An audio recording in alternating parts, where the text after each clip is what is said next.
عزم صادق وهمة واقتداء بالرجال بلغهم الله بوصلك العذب حال. يا ربي هبنا المنى واقبل جميع السؤال ببركة الطهر ختم الرسل مولى بلال. حبيبك الزين لي باتصال والحمد لله رب العالمين.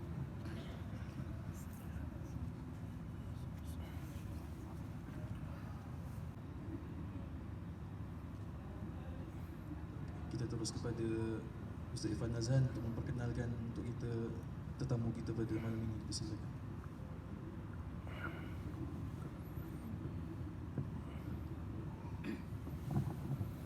Bismillahirrahmanirrahim. Assalamualaikum warahmatullahi taala wabarakatuh. Alhamdulillah, bersama-sama dengan rombongan Sayyidi Syekh Muhammad Nuruddin Al-Mardu Al-Banjar Al-Makki dan juga Al-Fadhil Ustaz Al-Fadhil Al-Adrus dan Al-Fadhil Ustaz Zamri Hashim. Alhamdulillah, sama-sama kita berada di Darul Mustafa pada hari ini sebagai perkenalan dan ta'arif kepada sahabat-sahabat yang belajar di Darul Mustafa khususnya dan tetamu yang hadir pada hari ini. Alhamdulillah, ini merupakan ziarah yang kali kedua bagi Syekh Muhammad Nuruddin Al-Mardu Al-Banjar Al-Makki dan merupakan ziarah yang buat kali pertama pada Ustaz Al-Fadhil dan Ustaz Zamri Hashim. Dalam rombongan dan jemaah kita yang hadir di sini sekitar 1 minggu, di samping niat utama untuk bersilaturahim dengan para alim ulama dan menziarahi sahabat-sahabat yang belajar di sini, di samping khususnya Tuan Guru Syekh ingin melihatlah salah seorang dan sebahagian daripada ahli keluarganya yang menuntut ilmu di Kota Tarim.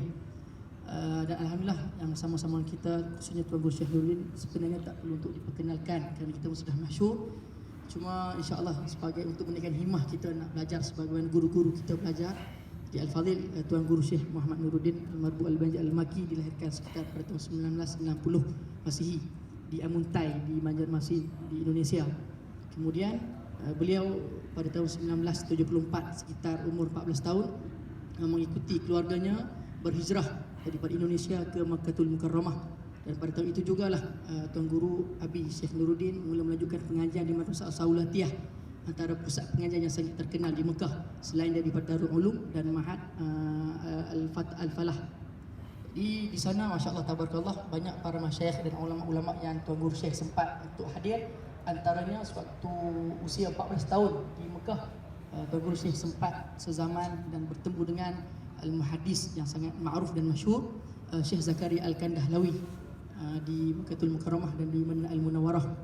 Kemudian sewaktu di Ma'had As-Salutiyah lebih kurang sekitar 8 tahun, Tuan Guru Syekh mendapat mumtaz dalam pengajian di sana dan mengkhatamkan pelbagai kitab-kitab yang diajarkan oleh para ulama-ulama yang sangat terkenal. Antara guru utama yang merupakan guru roh dan murabi khusus pada Tuan Guru Syekh kita ialah Al-Alim Al-Alamah Syekh Ismail bin Osman Zain Al-Yamani Al-Makki, antara ulama yang sangat terkenal asal daripada Yaman yang tinggal di Makkahul Mukarramah.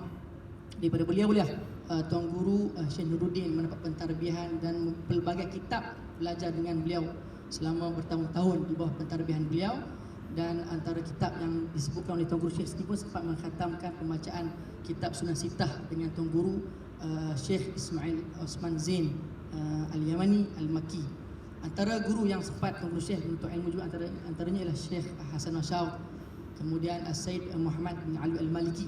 Dan Syekh pun sempat sebutkan bahawasanya tak sempat untuk berjumpa secara langsung dengan Syekh Alwi bin Said Abbas bin Said Abdul Aziz Al-Maliki Al-Hasani, kerana sampainya Tuan Guru Syekh sekitar 1 tahun telah wafatnya Said Alwi Al-Maliki Al-Hasani. Cuma Syekh ada alaqah dan suhbah qawiyah dengan Said Muhammad bin Ali Al-Maliki. Dan dari Sunnah Habaib pula disebutkan oleh Tuan Guru Syekh sempat menghadiri majlis dan mendapat ijazah serta bersuhbah dengan para alim ulama daripada Hadramaut yang asalnya berada di Haramain, antara Al-Habib Abu Bakar Atas Al-Habsyi dan Al-Habib Abdul Qadir bin Ahmad bin Abdul Rahman As-Sagaf. Di antara gurunya lagi Syekh Nuruddin ni panjang kalau nak disebutkan, itu antara sebahagian guru-guru yang sempat boleh bertalaqi di sana. Kemudian Allah Subhanahu Wa Taala memberikan ruang dan peluang kepada Sayyidi Syekh untuk melanjutkan pengajian di bumi Mesir, dan alhamdulillah sewaktu di kota bumi Mesir, Allah Ta'ala memberikan ruang waktu kepada Sayyidi Syekh untuk berkhidmat kepada pelajar-pelajar Nusantara, secara khususnya anak-anak Malaysia dan Indonesia, dan mengasaskan antara pengajian mula-mula diajarkan oleh pelajar daripada Nusantara, dan sebelum itu pun pernah ada daripada guru ulama-ulama seperti Syekh Karim Banjar di Mesir. Habib Tahir Al-Kaf, Habib Tahir Al-Kaf, antara anak murid Habib Zain bin Smith, pernah mengajar juga dahulu di Mesir. Dan cuma pengajian saya di Syekh Nuruddin antara yang teramai yang hadir, bahkan ratusan, dan sempat sampai kepada ribuan pelajar-pelajar Malaysia dan Indonesia mengikuti pengajian Syekh yang dinamakan sebagai Majlis Al-Banjari li Tafaqquh fi Din. Lebih kurang sekitar 15 tahun Syekh berkhidmat di samping belajar dan mengajar, dan boleh dikatakan hampirlah kesemua para asatizah di Malaysia ialah anak murid pada Sayyidi Syekh Nuruddin sendiri, termasuk dua orang guru kita yang hadir bersama, Ustaz Engku Fadil dan Ustaz Zamri Hashim sendirilah. Alhamdulillah sekarang ini Tuan Guru Syekh banyak berada di Malaysia dan mengasaskan Mahat An-Nur di Janda Baik di Pahang, dan juga ada Mahat Zain Al-Maki di Bogor. Dan rata-rata anak murid Syekh sendiri pun alhamdulillah sudah melanjutkan pengajian, dan ada yang menjadi alim ulama di antara kita yang terkenal di Malaysia kita, antaranya Alim Majlis Fatwa negeri Kedah sendiri, Syekh Muhammad Aminuddin Abdul Rahim, dan ramai lagi lah anak-anak murid beliau yang sudah buka pondok dan menjadi orang yang alim asbab tarikh daripada Syekh sendiri. Dan itu sedikitlah ringkasan sahaja daripada pengajian dan sir az-zatiyah bagi Syekh Muhammad Nuruddin Marbu Al-Banjir Al-Maki. Mudah-mudahan Allah Subhanahu Wa Taala memanjangkan umur beliau dalam ketaatan dan istiqamah dalam memimpin kita dan membimbing kita untuk mengenal Allah Subhanahu Wa Taala. Yang kedua, Al-Fadhil Ustaz Engku Fadil Al-Idrus, salah seorang daripada tokoh ilmuwan Islam yang terdapat di Malaysia, yang mungkin kita dah kenal beliau sebelum ini. Walaupun latar belakang Ustaz Engku Fadil ini, kalau ikutkan, memulakan pengajian di salah sebuah sekolah di Kuala Kangsar dan melanjutkan pengajian di UIA. Dan kemudian Ustaz sempat dalam sekitar 4 ke 5 tahun menyambungkan pengajian di Jordan dan bertalaqi dengan para masyayikh di sana. Dan ikutkan latar belakang Ustaz Engku pun dari sudut peguam dan dalam bidang usul fiqh juga. Dan alhamdulillah Ustaz Engku Fadil juga antara salah satu daripada minna Sadah Al-Alawiyin, daripada zuriat abang kepada Tok Kupaluh Habib Abdul Rahman bin Habib Muhammad Tok Kutuan Besar. Jadi kalau kita terkenal di Terengganu ada makam Tok Kupaluh, Tok Kutuan Besar, Ustaz Engku Fadil salah satu daripada zuriat Tok Kutuan Besar, yang ni abang kepada Habib Abdul Rahman bin Muhammad Al-Idrus, iaitu abang kepada Tok Kupaluh. Dan alhamdulillah Ustaz Engku sekarang di Malaysia antara yang aktif lah dalam memberi ceramah, dialog serta perbahasan ilmiah bersama-sama dengan sahabat sefikrah ataupun yang bukan sefikrah. Jadi pun kita dah makruf. Masya-Allah tabarakallah. Dan terakhir Ustaz Zamri Hashim, mungkin daripada kalangan anak murid terawal Abi Syekh juga, kerana Ustaz Zamri Hashim asal daripada utara kita di Malaysia dan sempat menuntut ilmu di Mahat Derang. Jadi di Kedah ni kalau terkenal Mahat Derang di bawah pimpinan Syekh Nikmat Yusof. Jadi Ustaz Zamri Hashim antara pelajar tamatan keluaran daripada sana, dan seterusnya melanjutkan pengajian di Mahat Fatah di Syria di Damsyik sekitar dalam daripada tahun 2003 sampai 2007. Dan banyak ulama-ulama masyayikh di Syria yang sempat beliau menuntut ilmu di sana. Dan sekarang ini Ustaz sebagai mudir di salah sebuah pusat pengajian di Kepala Batas di Pulau Pinang, Mahat Taujih Islami sebagai mudir, dan aktif banyak menterjemah dan menulis kitab-kitab yang berkaitan dengan fadail, tarikh, sirah dan hadis-hadis Nabi Muhammad sallallahu alaihi wasallam. Itu sebagai takrifat kepada kita para masyayikh yang hadir pada malam ini. Afu minkum. Assalamualaikum warahmatullahi taala wabarakatuh. Alhamdulillah, insya-Allah tanpa melengahkan masa, insya-Allah kita mempersilakan kita akan mendengarkan mutiara-mutiara hikmah yang akan diberikan oleh para masyayikh kita yang hadir. InsyaAllah kita akan mulakan daripada Ustaz Zamri bin Hashim, kemudian disusuli dengan Fadil Ustaz Engku Fadil Al-Idrus, kemudian terus langsung daripada Fadil Syekh Nuruddin Marbu Al-Banjir Al-Maki hafizahullah ta'ala. Untuk sesiapa yang mengikuti siaran radio, boleh buka siaran 90.6. 90.6.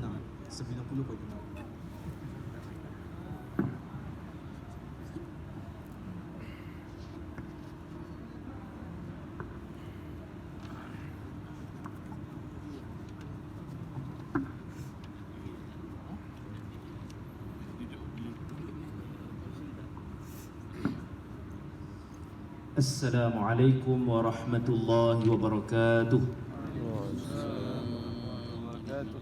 Alhamdulillahi rabbil alamin, wa afdalus salati wa atamut taslim ala sayyidina Muhammadin wa ala alihi wa sahbihi ajma'in.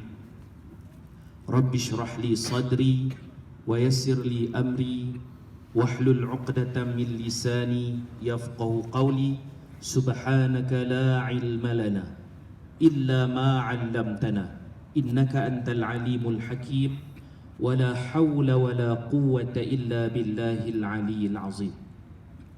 Terima kasih kepada al-akh pengacara majlis yang dihormati ayahanda abina syekhuna murabbina Syekh Muhammad Nuruddin Marbu Abdullah Al-Banjari Al-Makki, Fadil Ustaz Engkuf Ahmad Fadil,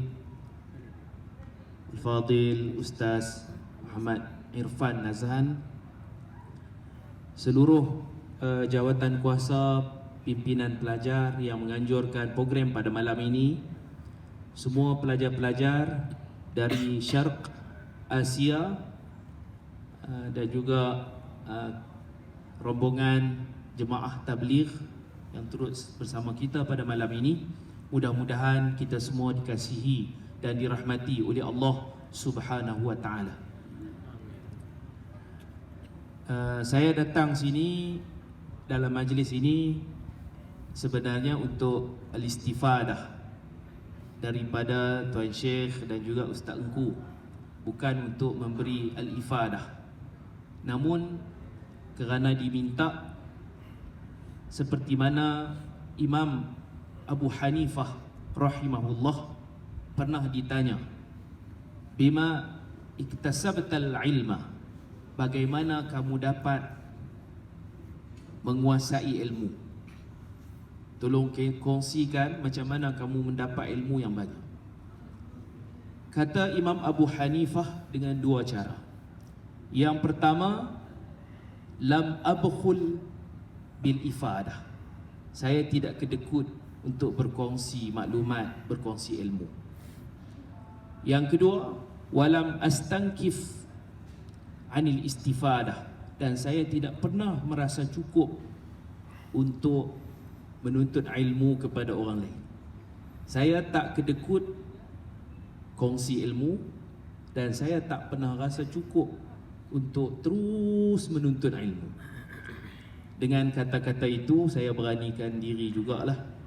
Takut pun ada, rasa malu, gemetar di hadapan guru kita untuk bersama-sama dengan anak-anak sekalian, adik-adik sekalian, berdasarkan hadis Nabi, ballighu anni walau ayah, sampaikan daripadaku, mewakiliku, walaupun sekadar satu ayat. Kata Syekhuna, Syekh di Syria, Syekh Mustafa di Bulbura, di sini ada 3 tak balighu. Yang pertama, tabligh, sampaikan. Yang kedua, anni, kamu sampaikan itu, kamu mewakiliku, jadi juru cakap Nabi, tashrif. Tabligh, tashrif, kita buat kerja Nabi, sampaikan sebagai juru cakapku, mewakiliku Nabi Muhammad sallallahu alaihi wasallam. Yang ketiga, walau ayat, takhfif, tak banyak pun, sekurang-kurangnya satu ayat. Tak perlu banyak-banyak, satu ayat pun cukup. Takhfif, tabligh, takrim ataupun tashrif, dan juga takhfif.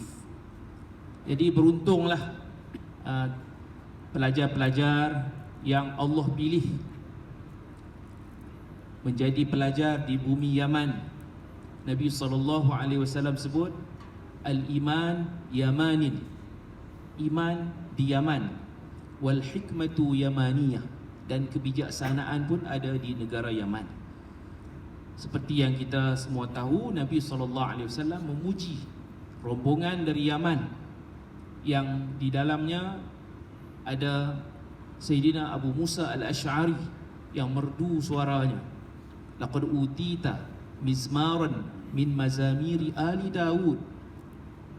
Sesungguhnya kamu telah dikurniakan oleh Allah, suaramu itu lunak, merdu, sedap, bagaikan kamu mendapat satu seruling daripada seruling-seruling keluarga Nabi Daud alaihi salam.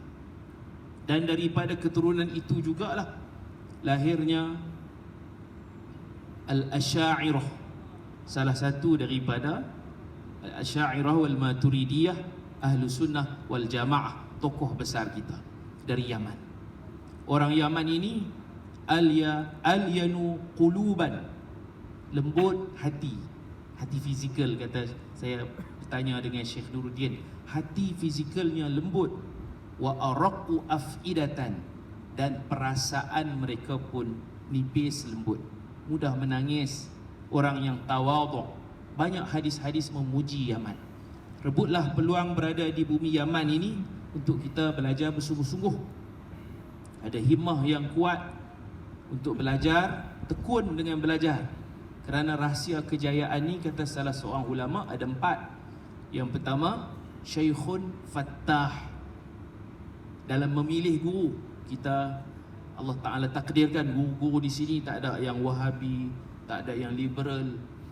Guru-guru yang ikhlas, guru yang dapat membuka mata hati kita, mudah untuk kita faham. Guru menyampaikan, Allah kurniakan kefahaman. Syekhun Fattah, syekh, guru pembuka jalan.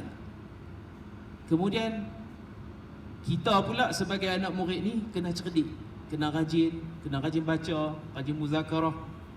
Aqlun rajah, akal yang bijak, akal yang tajam. Tak boleh lena, ngaji sungguh-sungguh.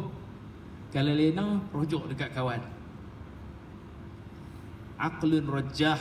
Kalau Ibnu Abbas disebut, orang tanya dia, bima niltal ilma, bagaimana kamu mendapat ilmu? Dia kata, bi'aqlin, biqalbin aqul, hati yang peka, memberi tumpuan sungguh-sungguh kepada ilmu.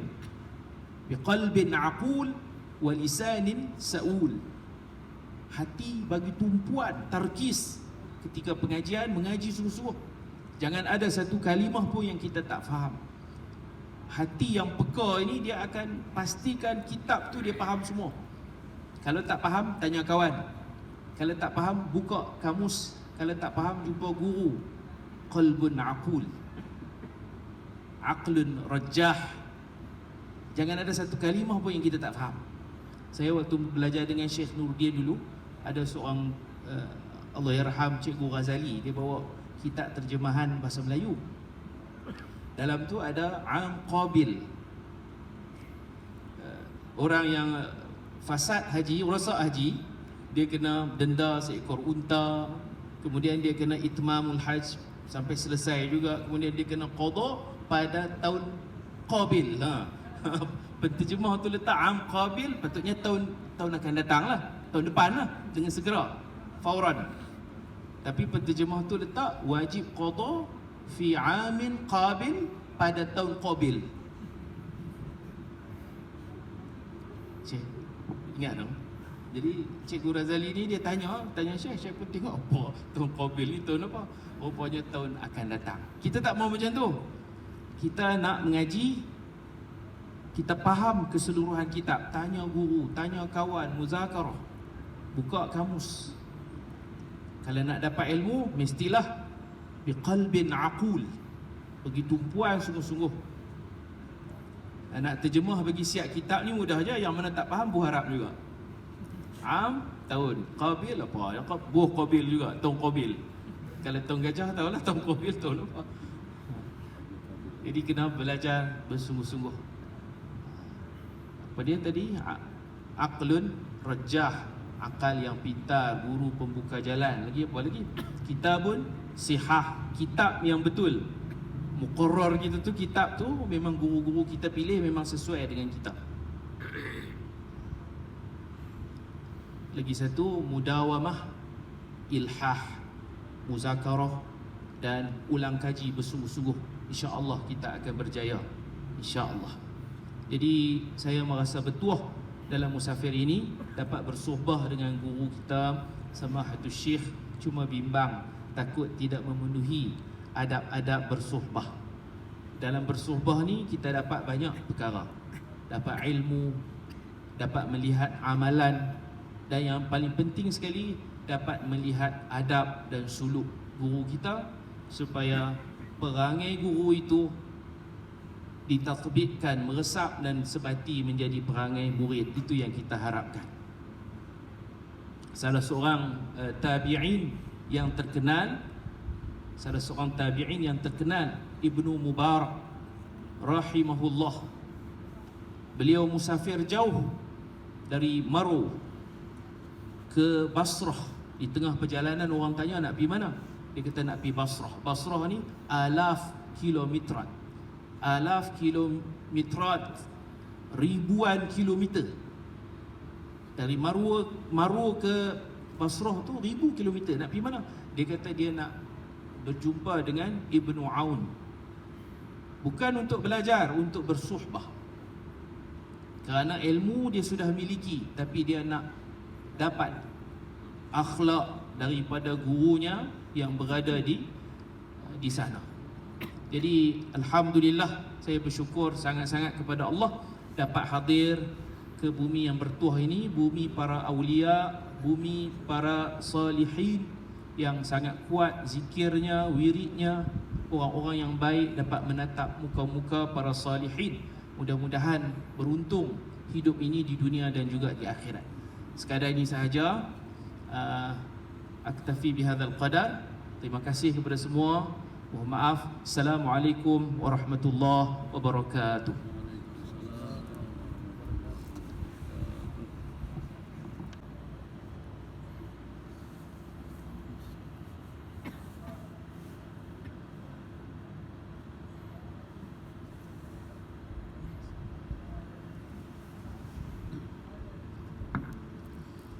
Assalamualaikum warahmatullahi wabarakatuh. Waalaikumsalam warahmatullahi wabarakatuh. Bismillahirrahmanirrahim. Alhamdulillahi rabbil alamin. Wa afdalus salati wa atammu taslimi ala sayyidina Muhammadin wa ala alihi wa sahbihi ajma'in. Rabbi shrah li sadri wa yassir li amri wahlul 'uqdatam min lisani yafqahu qawli. Subhanaka la ilma lana illa ma 'allamtana innaka antal alimul hakim. Allahumma akhrijna min zulumatil wahmi wa akrimna bi nuril fahmi waftah 'alaina bi ma'rifatil ilmi wa sahhil akhlaqana bil hilm waj'alna mimman yastami'una al qawla fayattabi'una ahsana. Allahumma ati nufusana taqwaha wa zakkiha anta khairu man zakkaha anta waliyuha wa maulaha. Allahumma arinal haqqa haqqan warzuqna ittiba'ah wa arinal batila batilan warzuqna ijtinabah. Allahumma anfa'na bima 'allamtana wa 'allimna ma yanfa'una wa zidna ilma wa huda. Amma ba'd. Alhamdulillah, kepada pengerusi majlis yang saya hormati, Al-Fadil Al-Mukarram Al-Habib Syekhuna Tuan Guru Syekh Nuruddin Marbu Al-Banjari Al-Makki, hafizahullah ta'ala wa nafa'na Allahu bihi wa bi'ulumihi fid daraini amin. Yang saya hormati dan yang saya baru berkenalan, Al-Fadil Ustaz Zamri bin Hashim. Sebelum ni saya sudah berkenalan dengan Ustaz Zamri bin Hashim juga, Timbalan Mufti Negeri Perak. Jadi kata bercerita dalam perjalanan tadi, kata Ustaz Zamri pernah beliau dijemput ke satu masjid untuk berkuliah. Sampai-sampai masjid dia perbuh poster gambar Timbalan Mufti. Mungkin dia pakai Google saja. Seterusnya kepada rakan-rakan yang hadir daripada jemaah tabligh dan saya muliakan tulabul ilmi. Masyaallahu kan wa ma lam yasha lam yakun. Pada tahun lepas, bunyi macam jauh semalam lah. Tahun lepas tu semalam lah, berlaku dua safar yang luar daripada jangkaan saya. Yang pertama adalah safar haji. Alhamdulillah, bulan haji yang lalu saya dan isteri serta ibu mertua dapat menunaikan haji, yang mana sebelum ini saya sudah alhamdulillah menunaikan haji sebanyak 2 kali. Tetapi yang belum pergi haji isteri saya. Jadi isteri saya ni kadang-kadang dia ada angan-angan nak beli tu, nak beli ni. Saya selalu peringat dekat dia, haji tu tak buat lagi tu. Mana bagi aulawiyat pada kerja haji dulu. Nak beli-beli tu boleh tangguh lagi. Tapi takdir Allah Ta'ala, bila nak pergi tu, Allah campak keinginan yang kuat tu dalam hati dia. Dulu saya dah bagi kalahkan, tapi bila dia kata dia nak pergi, saya tak terkejar. Lagipun dia nak pergi dengan swasta. Jadi swasta ni tinggi, tak termasuk dalam bajet saya. Cuma saya tanam dalam hati saya, kok mana pun kalau nama ada dalam senarai tetamu Allah Ta'ala di Padang Arafah, saya akan sampai. Tapi kalau tak ada dalam senarai, saya pernah dengar cerita satu orang ustaz dah sampai di airport Jeddah, tak boleh masuk pasal pasport tertinggal dalam flight. Maknanya tak ada dalam senarai. Dan alhamdulillah, macam mana Allah cukupkan. Dalam ada setengah tu tak disangka-sangka lah, Allah cukupkan. Dan alhamdulillah pada di Arafah tu memang terasa sangat, ya Allah, rupanya tak disangka-sangka saya ni tetamu kepada Allah pada tahun tersebut, tahun lepas. Safar yang kedua adalah safar yang saya ada sekarang ni di Yaman. Memang adalah cita-cita nak datang ke bumi Tarim kerana mendengarkan pelbagai kisah yang bagus, yang menyentuh hati, dan juga kerana kalau istilah orang biasanya ada niat nak balik kampung lah. Bukan kampung saya sebenarnya, kampung nenek moyang dahulu, ada niat. Tapi bila, jawapan yang paling selamat kalau orang tanya bila antum nak kahwin, bila antum nak ni, jawapan paling selamat adalah insya-Allah lepas raya. Tapi raya apa, raya tahun bila, wallahu alam lah, yang pasti lepas raya. Itu insya-Allah tak berbohong. Jadi saya tu tak tahulah bila nak datang tu. Takdir Allah Ta'ala jumpa dengan Abi, dengan Syekhuna di Ipoh. Dan pada masa itu pun saya tak kenal lagi Al-Fadhil Ustaz Irfan. Jadi Ustaz Irfan buka mulut ajak mai ke Yaman ni depan Abi. Jadi seolahnya jemputan tu bagi saya daripada Syekhuna. Jadi bagi saya kalau guru sendiri yang ajak, tidak tu bukan pilihan. Dia kira ya tu, duit apa tak kira lagi. Pada masa tu saya kata saya pergi. Jadi isteri pun terkejut. Betul ya, tak ada bunyi apa pun tiba-tiba nak pergi Yaman. Saya kata kalau saya confirm, nak ikut tak ikut tu nombor 2. Untuk saya insya-Allah confirm saya pergi. Tapi alhamdulillah takdir Allah Ta'ala, saya sampai di sini, isteri sampai dan anak saya juga sampai di sini. Itulah kita kata apa yang Allah Ta'ala tentukan tu pasti akan berlaku dan pasti ada hikmah. Jadi kalau datang pun tidak ada perancangan, apatah lagi nak bercakap di depan ni, memang tak ada perancangan lah. Jadi macam Ustaz Zamri sebut tadi, dia kata ada rasa malu, ada rasa bukan kita tu nak ifadah tapi nak istifadah. Apapun, saya ada syak juga dengan Ustaz Zamri ni. Pasal dia duduk sembang-sembang tu dapat tahulah kata Ustaz Zamri ni berkahwin dengan anak tok guru dia. Jadi saya duk fikir kalau orang kahwin anak tok guru mesti ilmu dia hebat lah. Jadi tadi syok lah. Tapi bila dia bercakap alhamdulillah, syok tu naik jadi yakin.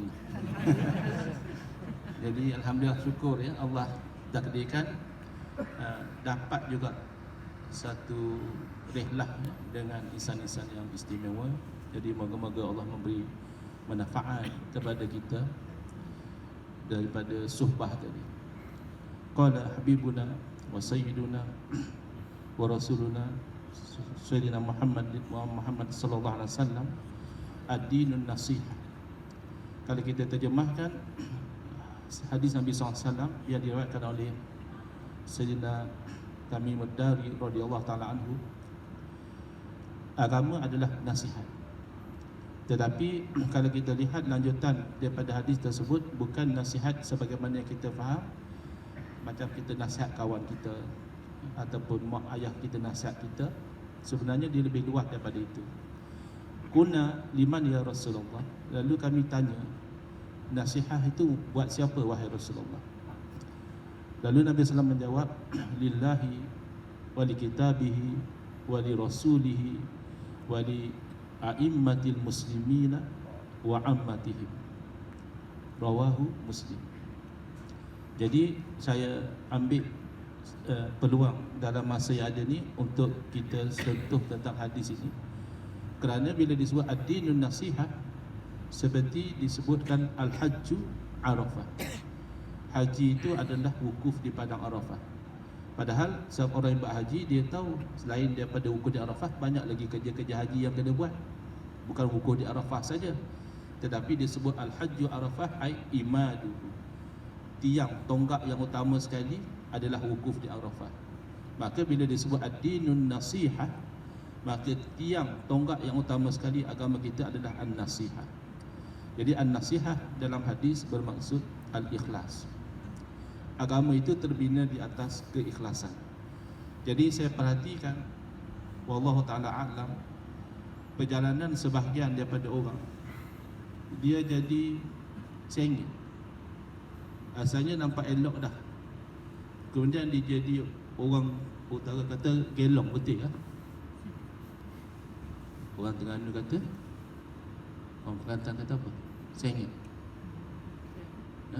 Langgori. Naik motor langgori. Kita tahu yang yang tepi jalan tu ada besi tu, rel. Jadi kalau langgar rel memang menang rel, yang kalah yang langgar lah. Tapi bila saya perhatikan, kemungkinan dia bermula daripada bidayahnya tu, dia sebenarnya nak apa? Dia menuntut ilmu, kenapa? Dia berdebat, kenapa?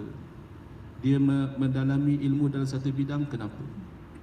Kalau bukan kerana Allah SWT, waliyazubillah, nanti perakhirannya akan jadi tidak elok. Pertama, Nabi SAW menjawab, an-nasihatu adalah lillah, untuk Allah Ta'ala.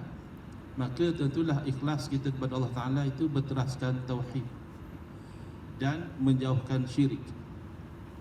Jadi ini satu juga pengalaman yang saya dapat alami dalam rihlah ini. Sebelum sampai ke bumi Tarim ini, ada yang duduk di Malaysia kata di sini dia persembah kubur, kuburiyun. Jadi saya kata teruk sangat kalau kata kuburiyun, sebab sembah daripada Allah Ta'ala kufur, musyrik. Dan saya fikir logik lah, kita manusia ni lebih lagi orang Islam. Time orang tu hidup pun kita tak boleh sembah, betul tak?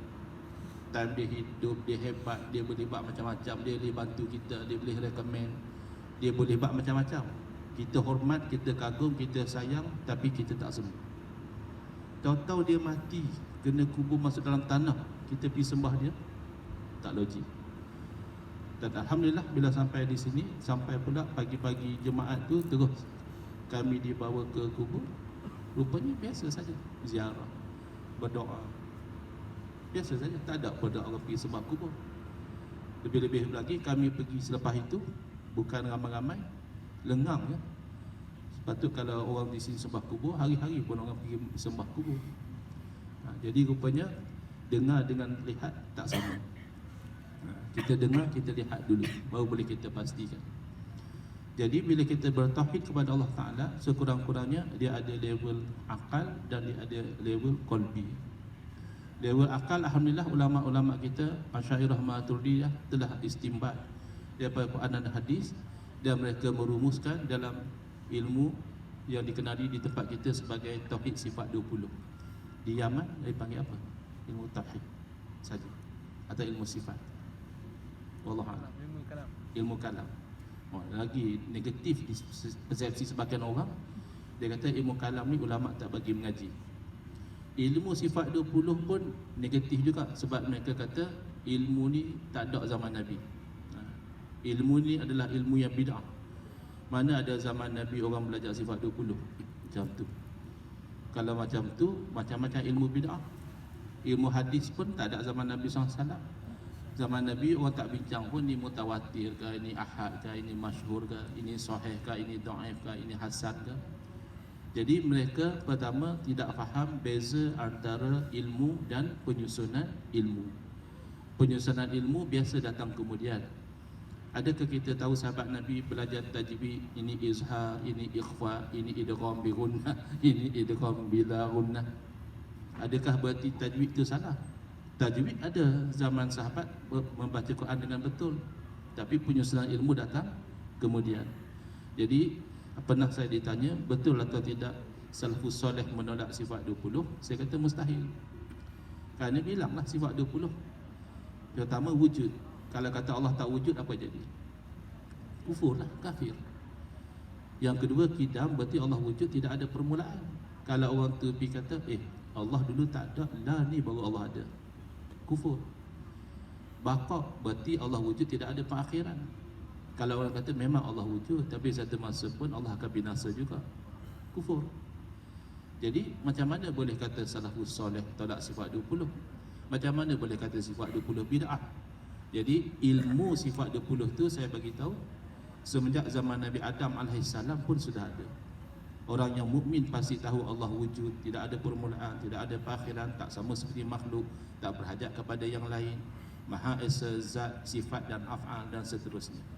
Jadi bila kita ikhlas kepada Allah Ta'ala secara akliyah juga kita mustahil akan menerima syirik sekutu bagi Allah Ta'ala. Tapi hati-hati ya. Jadi saya berharap yang ada di hadapan saya ini satu masa kalau pulang ke negeri masing-masing akan jadi benteng kepada akidah yang diwarisi daripada junjungan kita Nabi Muhammad sallallahu alaihi wasallam. Di Malaysia sudah ada orang kata, oleh kerana Allah Ta'ala Maha berkuasa, kalau Allah nak, Allah boleh je menciptakan anak buat diri dia. Nah, ini natijah daripada gagal memahami ta'alluq sifat kudrah, ta'alluq sifat iradah, gagal memahami hukum akal. Dan bahkan di banyak tempat hukum adat pun orang dah tak tahu. Orang ingat hukum adat tu macam adat Melayu, adat Cina, adat India. Maka dia kata hukum adat tak boleh bercanggah dengan hukum syarak. Macam mana? Hukum adat tu yang membantu hukum syarak. Adatnya pisau tu melukakan.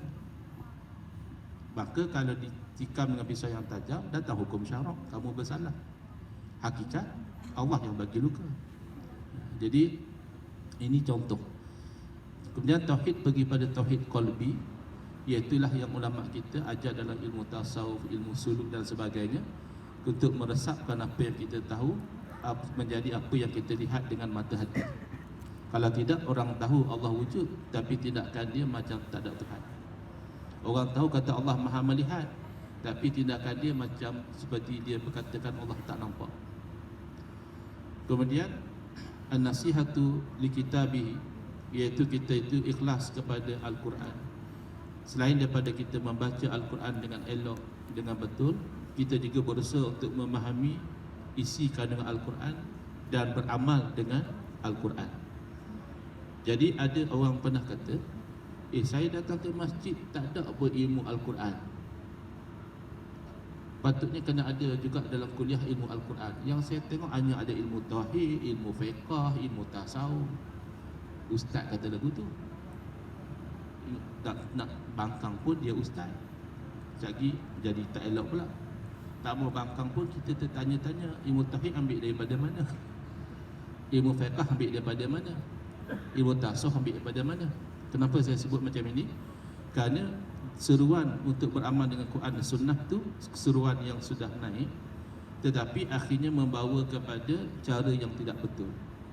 Iaitu mereka kata kita pegang Quran Sunnah, kalau ulama bercanggah dengan Quran Sunnah kita tolak. Jadi kena tanya kepada orang tu lah, macam mana dia tahu ulama bercanggah dengan Quran Sunnah? Dia bahasa Arab pun tak faham, apatah lagi nahwu, balaghah dan sebagainya. Asbab penuzul lagi jauh lagi. Ya, usul tafsir lagi dia tak belajar. Ilmu dilalah pun dia tak faham. Jadi ini bahaya yang sedang bersebar dalam masyarakat dalam rangka nak ikhlas kepada Al-Quran. Dia nak pergi direct baca terjemah jadi mufti tu. Jadi zaman sekarang ni nak jadi mufti tak perlu lagi mengaji kitab daripada kulit ke kulit, dah dipermudahkan, memadai ada akaun Facebook sudah boleh jadi mufti. Dia pakai rasa, saya rasa haram kot, saya rasa halal. pi tepuk pelan-pelan. Hang tahu tak hak rasa-rasa ni sebenarnya Master Chef. Rancangan Master Chef rasa kurang garam, kurang gula. Agama tak boleh pakai rasa-rasa. Jadi ini risiko yang sedang dihadapi oleh umat. Seruan untuk beramal dengan Quran dan Sunnah akhirnya membawa kepada punah kerana mereka tidak ikut kepada jambatan dia, iaitu para alim ulama. Kalaulah memahami Quran dan Sunnah, ilmu itu tidak perlu pada ulama, kenapa kan Nabi SAW memberitahu walakin yakbidul ilma biqabdil ulama, ditarik ilmu dengan dimatikan ulama. Wali rasulihi, iaitu ikhlas kepada Rasulullah SAW. Maaf, saya terlupa tadi tentang Al-Quran tadi pun kena diterangkan tentang ikut mazhab. Sebab ada orang dia tak mau lagi ikut mazhab pasal dia belajar hadis. Jadi kita tanya dia berapa hadis ada dalam dada dia, 40 hadis pun adalah. Sedangkan dahulu Imam Ahmad bin Hanbal rahimahullah ta'ala mengatakan paling kurang nak jadi mujtahid 400,000 hadis. Dan ada orang yang berfatwa ditanya oleh murid dia, Tuan Guru kata kena ada 400,000 hadis dalam dada. Tuan Guru adakah 400,000 hadis dalam dada? Tak ada. Habis Tuan Guru keluar fatwa, saya bukan keluar fatwa saya nak call fatwa orang yang ada 400,000 hadis dalam dada dia. Kita hadis 40 pun kita apa hak depan, hak ujung lupa. Ingat hak ujung, hak depan lupa. Betul kan macam tu. Tapi ada tak mau pakai mazhab lah. Yang itu kena bagi faham betul-betul bagaimana mazhab itu terbit, macam mana prinsip mazhab diiktiraf oleh Nabi SAW. Kemudian ikhlas kepada Nabi SAW tentulah dengan mengakui risalah kerasulan Nabi SAW dan sesuai dengan firman Allah Ta'ala, Qul in kuntum tuhibbunallaha fattabi'uni yuhibbukumullah. Sebut tentang sekiranya kamu kasih kepada Allah, maka ikutlah kehendakku, nescaya Allah kasih kepada kamu. Jadi elemen kasih ini sudah makin jauh daripada sebahagian masyarakat. Mereka memperjuangkan sunnah, memperjuangkan agama, tapi sangat kering. Tidak ada rasa kasih dalam hati. Yang ada kita dapat rasakan kebencian, hasad, nak menjatuhkan, nak mengaibkan. Seolah-olah kasih itu tidak ada kena-mengena dengan agama. Yang penting hanya ada maklumat saja dalam kepala. Sebab itulah tadi Ustaz Zamri pun telah sebut tentang kelebihan di Yaman, bagaimana orang itu mempunyai hati yang lembut, yang mudah menangis kerana ada kasih. Bila kita kasih, kita akan rasa sedih melihat perkara-perkara yang buruk berlaku. Sedangkan cuba lihat dalam hadis Nabi SAW bersabda, la yu'minu ahadukum hatta akuna ahabba ilaihi min walidihi wa walidihi wan nasi ajma'in. Atau kama qala sallallahu. Nabi SAW menggantungkan kesempurnaan iman itu dengan kasih. Tidak sempurna iman seseorang kamu sehingga aku menjadi orang yang paling dia kasih. Kemudian Nabi SAW juga bersabda, la yu'minu ahadukum hatta yuhibba li akhihi ma yuhibbu li nafsihi. Tidak sempurna keimanan seseorang kamu hinggalah dia kasih buat saudaranya apa yang dia kasih buat dirinya sendiri. Jadi bila ikhlas kepada Nabi SAW, bukan hanya tahu sunnah Nabi SAW, tapi juga ada perasaan kasih kepada Nabi SAW, dan juga tentulah kasih kepada zuriat Nabi SAW. Jadi sedih kita lihat sebagai umat Islam sangat membenci kepada habaib, bahkan mencaci nista kepada habaib, memburuk-burukkan habaib, bahkan ada yang meletakkan gambar anjing kepada habaib. Jadi saya selalu bercerita macam ini, keturunan Nabi SAW tidak seperti Nabi SAW daripada sudut mereka tidak maksum. Yang maksum hanya Nabi SAW. Keturunan Nabi boleh tersilap, boleh buat maksiat, boleh itu dan ini. Tetapi tidakkah kalau kita ikhlas kepada Nabi SAW, bila keturunan bagi dia tersilap, kita itu melayan mereka seperti kalau anak kita yang tersilap. Kalau anak kita ditakdirkan buat maksiat, buat benda-benda yang tak betul, adakah kita membenci kepada anak kita? Pasti tidak. Pasti kita mengharapkan dia berubah, pasti kita mendoakan kebaikan buat dia. Maka lebih layak kita itu, kalau kita ahab, lebih kasih pada Nabi SAW, maka lebih lagi kita mengharapkan keturunan Nabi SAW yang tersilap, yang tersasar itu moga-moga dibimbing semula oleh Allah Subhanahu wa taala. Wali a'immatil muslimin, dan ikhlas kepada pemimpin umat Islam, kata para alim ulama, adalah dengan membantu mereka dalam perkara kebaikan, menasihati mereka, menegur mereka dalam perkara-perkara yang salah. Kerana sebahagian daripada antum insya-Allah nanti akan bergeser bahu dengan para pemimpin. Allah akan letakkan pada kedudukan yang boleh bersembang direct dengan pemimpin. Mungkin boleh WhatsApp terus kepada Perdana Menteri dan sebagainya. Maka pada ketika itu untuk apa?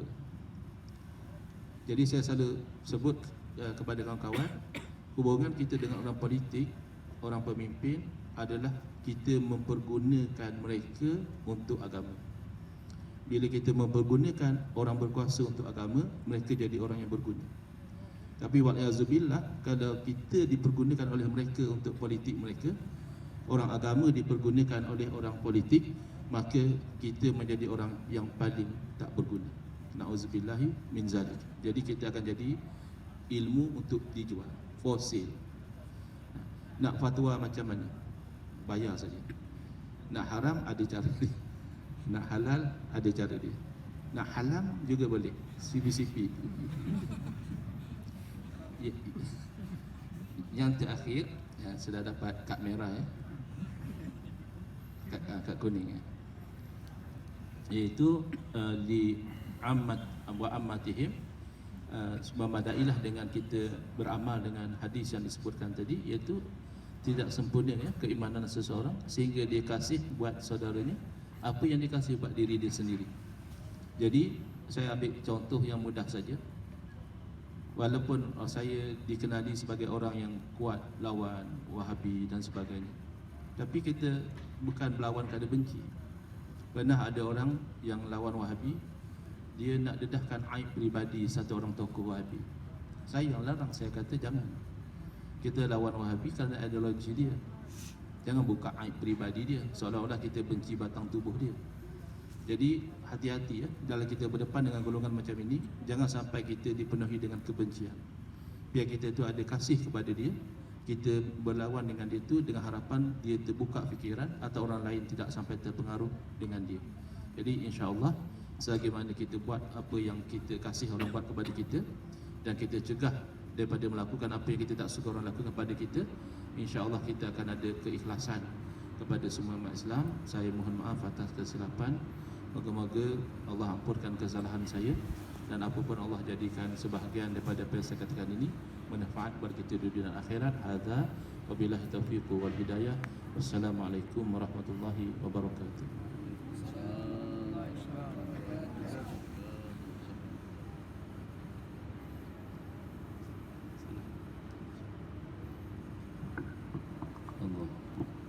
Allahumma salli ala Muhammad, ya Rabbi salli alaihi wa sallim. Allahumma salli ala Muhammad, ya Rabbi salli alaihi wa sallim. قيل زرتم بما رجعتم، قيل زرتم بما رجعتم، يا أكرم الخلق ما نقول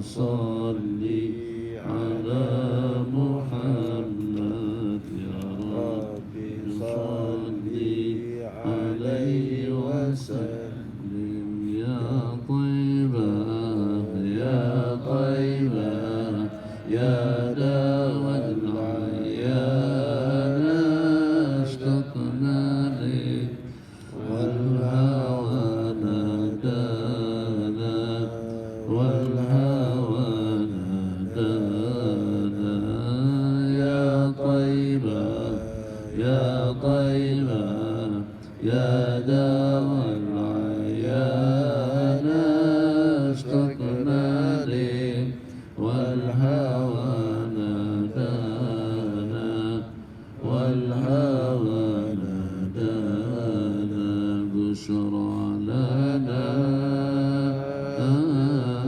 نلنا المنى زال العنا وفرحنا والدهر أنجز وعده والبشر أضحى معلنا بشرى لنا نلنا المنى زال العنا وفرحنا صل وسلم يا سلام على النبي محي الظلام صل وسلم يا سلام على النبي محي الظلام والآل والصحب الكرام ما أنشدت بشرى لنا بشرى لنا نلنا المنى زال العنا وبلها. Assalamualaikum warahmatullahi wabarakatuh. Alhamdulillahirabbil alamin. Sallallahu wasallam ala sayyidina Muhammad khatamil anbiya wa habibi rabbil alamin abil qasim al amin wa ala alihi wa sahbihi ajma'in.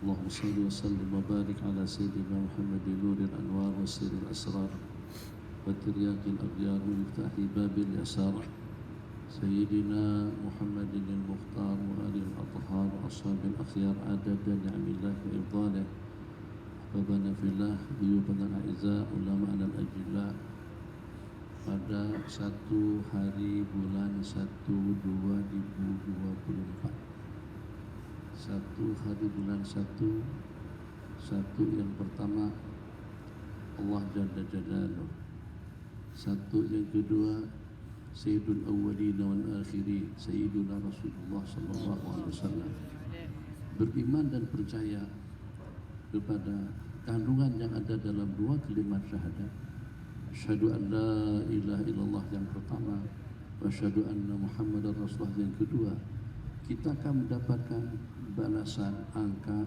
2024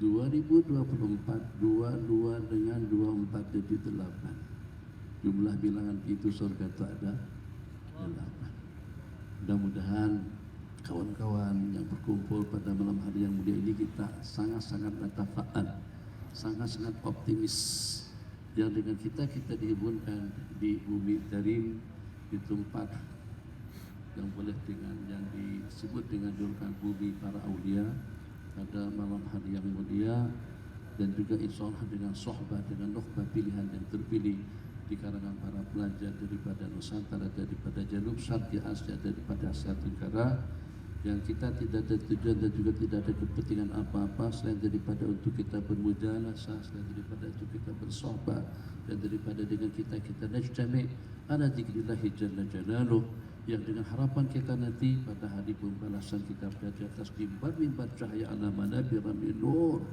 atas mimbar cahaya. Siapakah gerangan mereka mengikuti ya Rasulullah? Nabi kita bersabda Unasun min qabaila syatta, manusia daripada berbagai kabilah, daripada berbagai daerah, daripada berbagai tempat. Qadahi, Rangganui, Kelantani, Banjari, Perdisian itu kan. Banjari ada, Indonesia ada, Malaysia secara kebanyakannya di atas tujuan apa saja, tidak lebih daripada disahbati ma'an atau lidzakurullah jalla jalaluh. Maka mudah-mudahan nanti selepas dengan kita bersama pada malam hari ini, mungkin ada juga jamuan daripada sahabat kita, daripada jamaah tabligh yang menghidangkan saja dan hidangan, masya Allah tabarakallah untuk kita. Jadi tidak hanya dengan kita mendapatkan masyrubat, makulat rohaniah, tapi juga masyrubat dan juga makulat untuk jasmani kita juga akan kita dapatkan.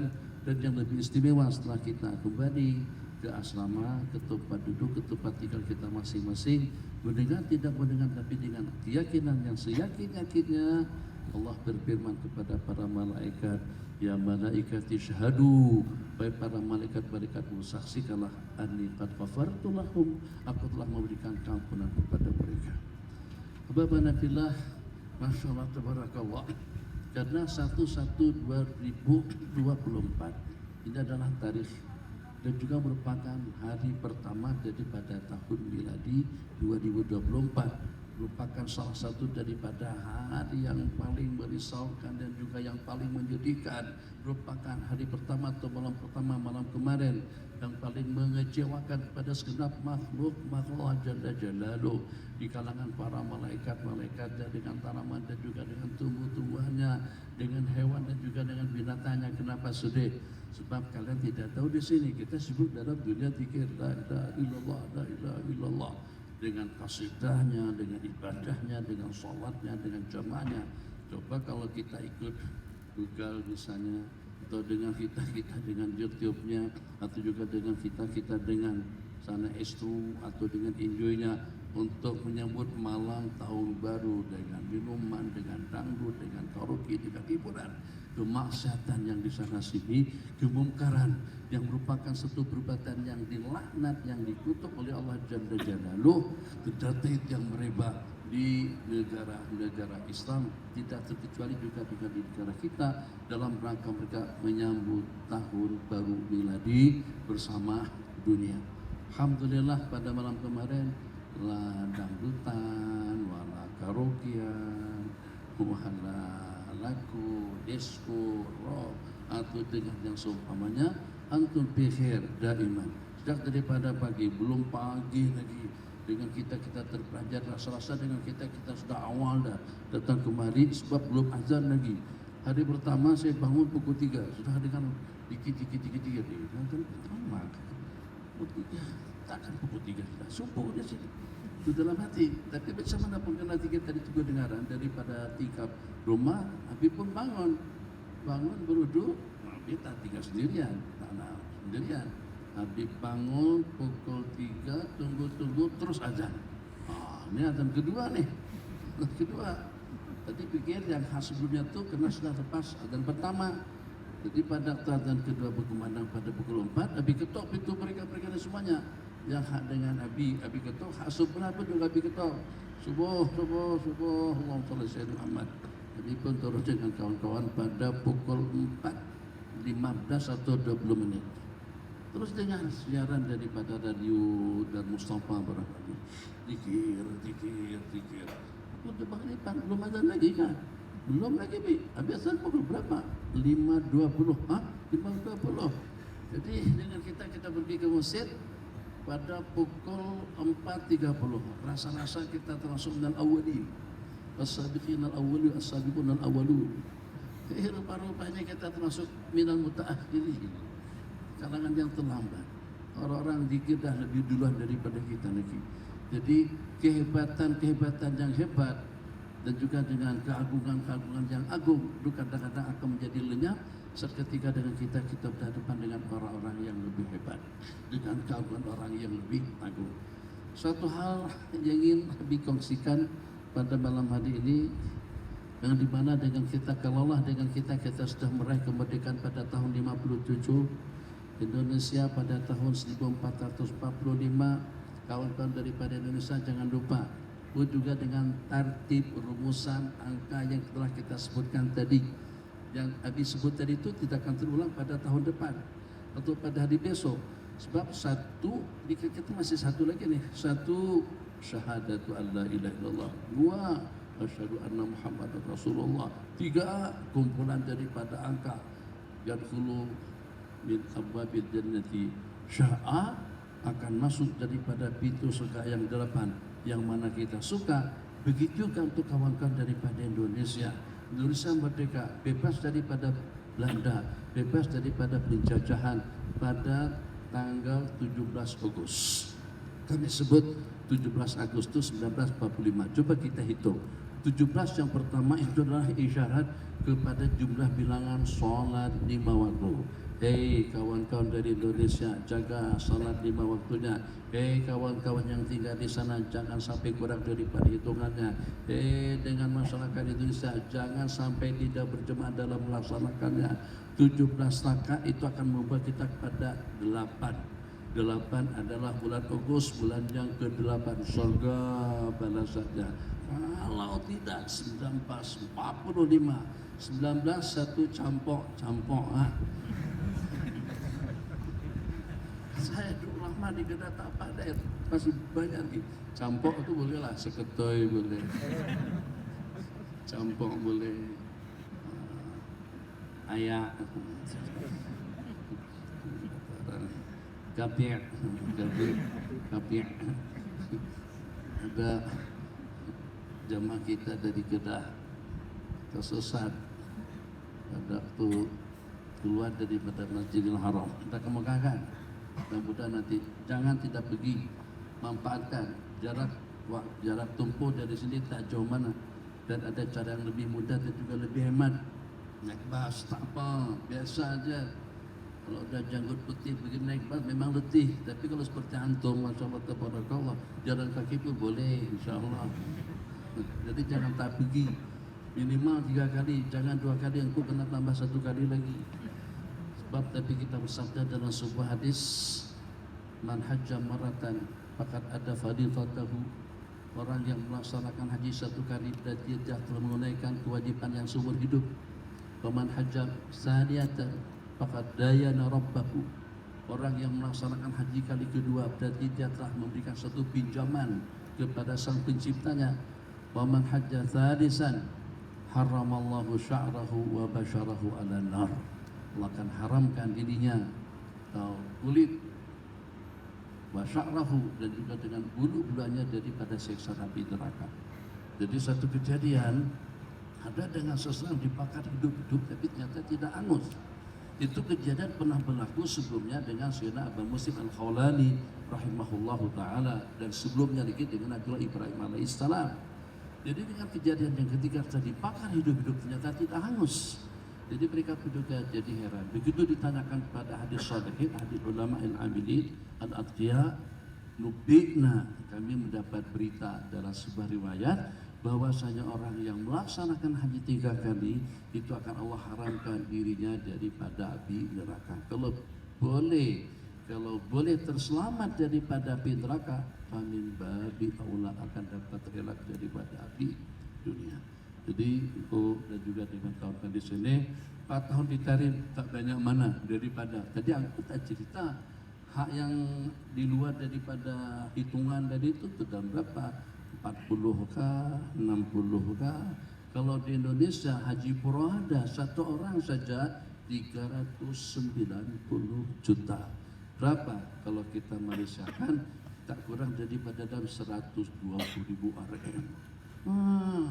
20.000 dijual semuanya, kopiah, siwak, bantal itu pun masih belum cukup lagi untuk 120.000 RM. Sini $200 bagi balik naik bus, kemudian di sana tinggal di 1.001 hotel, bukan 5 bintang, 1.001 bintang, anak Masjidil Haram. Bintang kita hitungan banyak. Ambil satu buah bilik di kawasan Azizia ke Ma'abraka, kita numpang waktu dengan kawan-kawan untuk day kita, untuk kepulangan kita, tapi itu kita wudhu tidak pasalkan di Masjidil Haram, hotel haram, haram hotel. Berapa bintang? 1 bintang. Allah. Turun tempat wudhunya saja, kalah hotel di bintang 5 pakai eskalator. Jangan tidak pergi ke Mekah, jangan tidak berkunjung ke Madinah Barakat. Kalau kita ada keliling dunia seperti kawan-kawan kita dengan jamaah tabligh, itu kalian keliling itu atas tujuan untuk apa saja, untuk mendapatkan ridha daripada Allah. Tapi kamu sudah berkunjung ke rumahku, kamu sudah ke Australia memang, kamu sudah ke Jepun iya, kamu sudah ke China betul untuk dakwah. Tapi dua yang itu merupakan asal muasal daripada segala-galanya, pergerakan kita dalam dunia ibadah, dalam dunia ilmu dan juga dalam dunia akidah itu berpunca daripada Al-Haramaini Syarifain. Kenapa? Takkan dengan kita sudah kita kunjungi semuanya tapi kita tidak pernah berkunjung untuk menjadi tetamu Allah Jalla Jalaluh, dan juga untuk kita musul baina yaday Mustafa Rasulullah sallallahu alaihi wasallam dengan mengucapkan assalatu wassalamu alayka ya Rasulullah, assalamu alayka ya Habibullah, assalamu alayka ya ashafa Rasulullah ila akhirih. Nanti takut kalau dapat kartu kuning pula. Kartu kuning merah tadi Pak. Hah? Belum habis lagi. Jadi lepas balik kita kapir, tapi itu pun masih belum pasang lagi. Tapi rasa-rasa udah oke daripada tersebut kapir. Kami kapir kan tersebut kapir. Dia katakan kemiaknya ada yaknya dari dalam. Allahu Akbar. Masa balik daripada masjid tadi itu satu jalan. Terjumpa kawan-kawan kita di Indonesia. Jadi kata kawan kita tu, Makcik sesat ke? Makcik sesat ke? Kata makcik tu, tak. Makcik tak sesat. Yang sesat orang kafir. Makcik tak sesat betul. Tak sesat orang kafir. Makcik nak balik rumah tak tahu jalan. Yang betul. Hati-hati dengan bahasa, Masya Allah, Tabarakallah. Jadi dengan kita, walaupun kita sudah bebas, tapi kita baru bebas, kawan-kawan dari Indonesia bebas daripada penjajahan pada tahun 45, nenek moyang kita dahulu, dan kita di Malaysia bebas pada tahun 57. Tapi kebebasan kita itu baru salah satu daripada 3 penjajah yang paling dahsyat dalam kehidupan. Penjajah yang pertama, itu katakanlah dengan Belandanya, dengan Portugisnya, dengan Spanyolnya, atau dengan Prancisnya, dengan Britishnya, seperti dengan kita di Indonesia dijajah selama 350 tahun. Malaysia seperti Melaka 116 tahun jajahan Belanda di sana. Kemudian berikutnya British, Mesir juga dengan Britishnya, Libya dengan Italinya, Mesir juga dengan Prancisnya. Ila akhirih, tidak penting. Alhamdulillah kita sudah bebas sekarang ini, tapi ternyata masih ada 2 penjajah yang paling dahsyat dalam kehidupan manusia beragama. Satu yang namanya isti'marul ghaflah dalam hidup, yang kedua jajahan al-ma'siyah dalam keseharian umat beragama. Inna lillahi wa inna ilaihi raji'un. Kalau dengan seumpama penjajah, dengan kita berhadapan dengan musuh, kita boleh atur strategi kita, bagaimana kita untuk mengelak, bagaimana untuk kita melancarkan serangan. Kita boleh gunakan senjata-senjata atom, kita boleh gunakan senjata canggih, yang walaupun dalam jangka waktu yang memakan masa yang cukup panjang, tapi musuh dapat kita lihat dengan mata kepala kita. Bagaimana kira-kira dengan ghaflahnya? Kalau dengan penjajahan saat ini kita tidak merdeka daripada penjajah, daripada British, daripada Belanda, paling keamanan kita, paling keselamatan kita, paling kesejahteraan kita.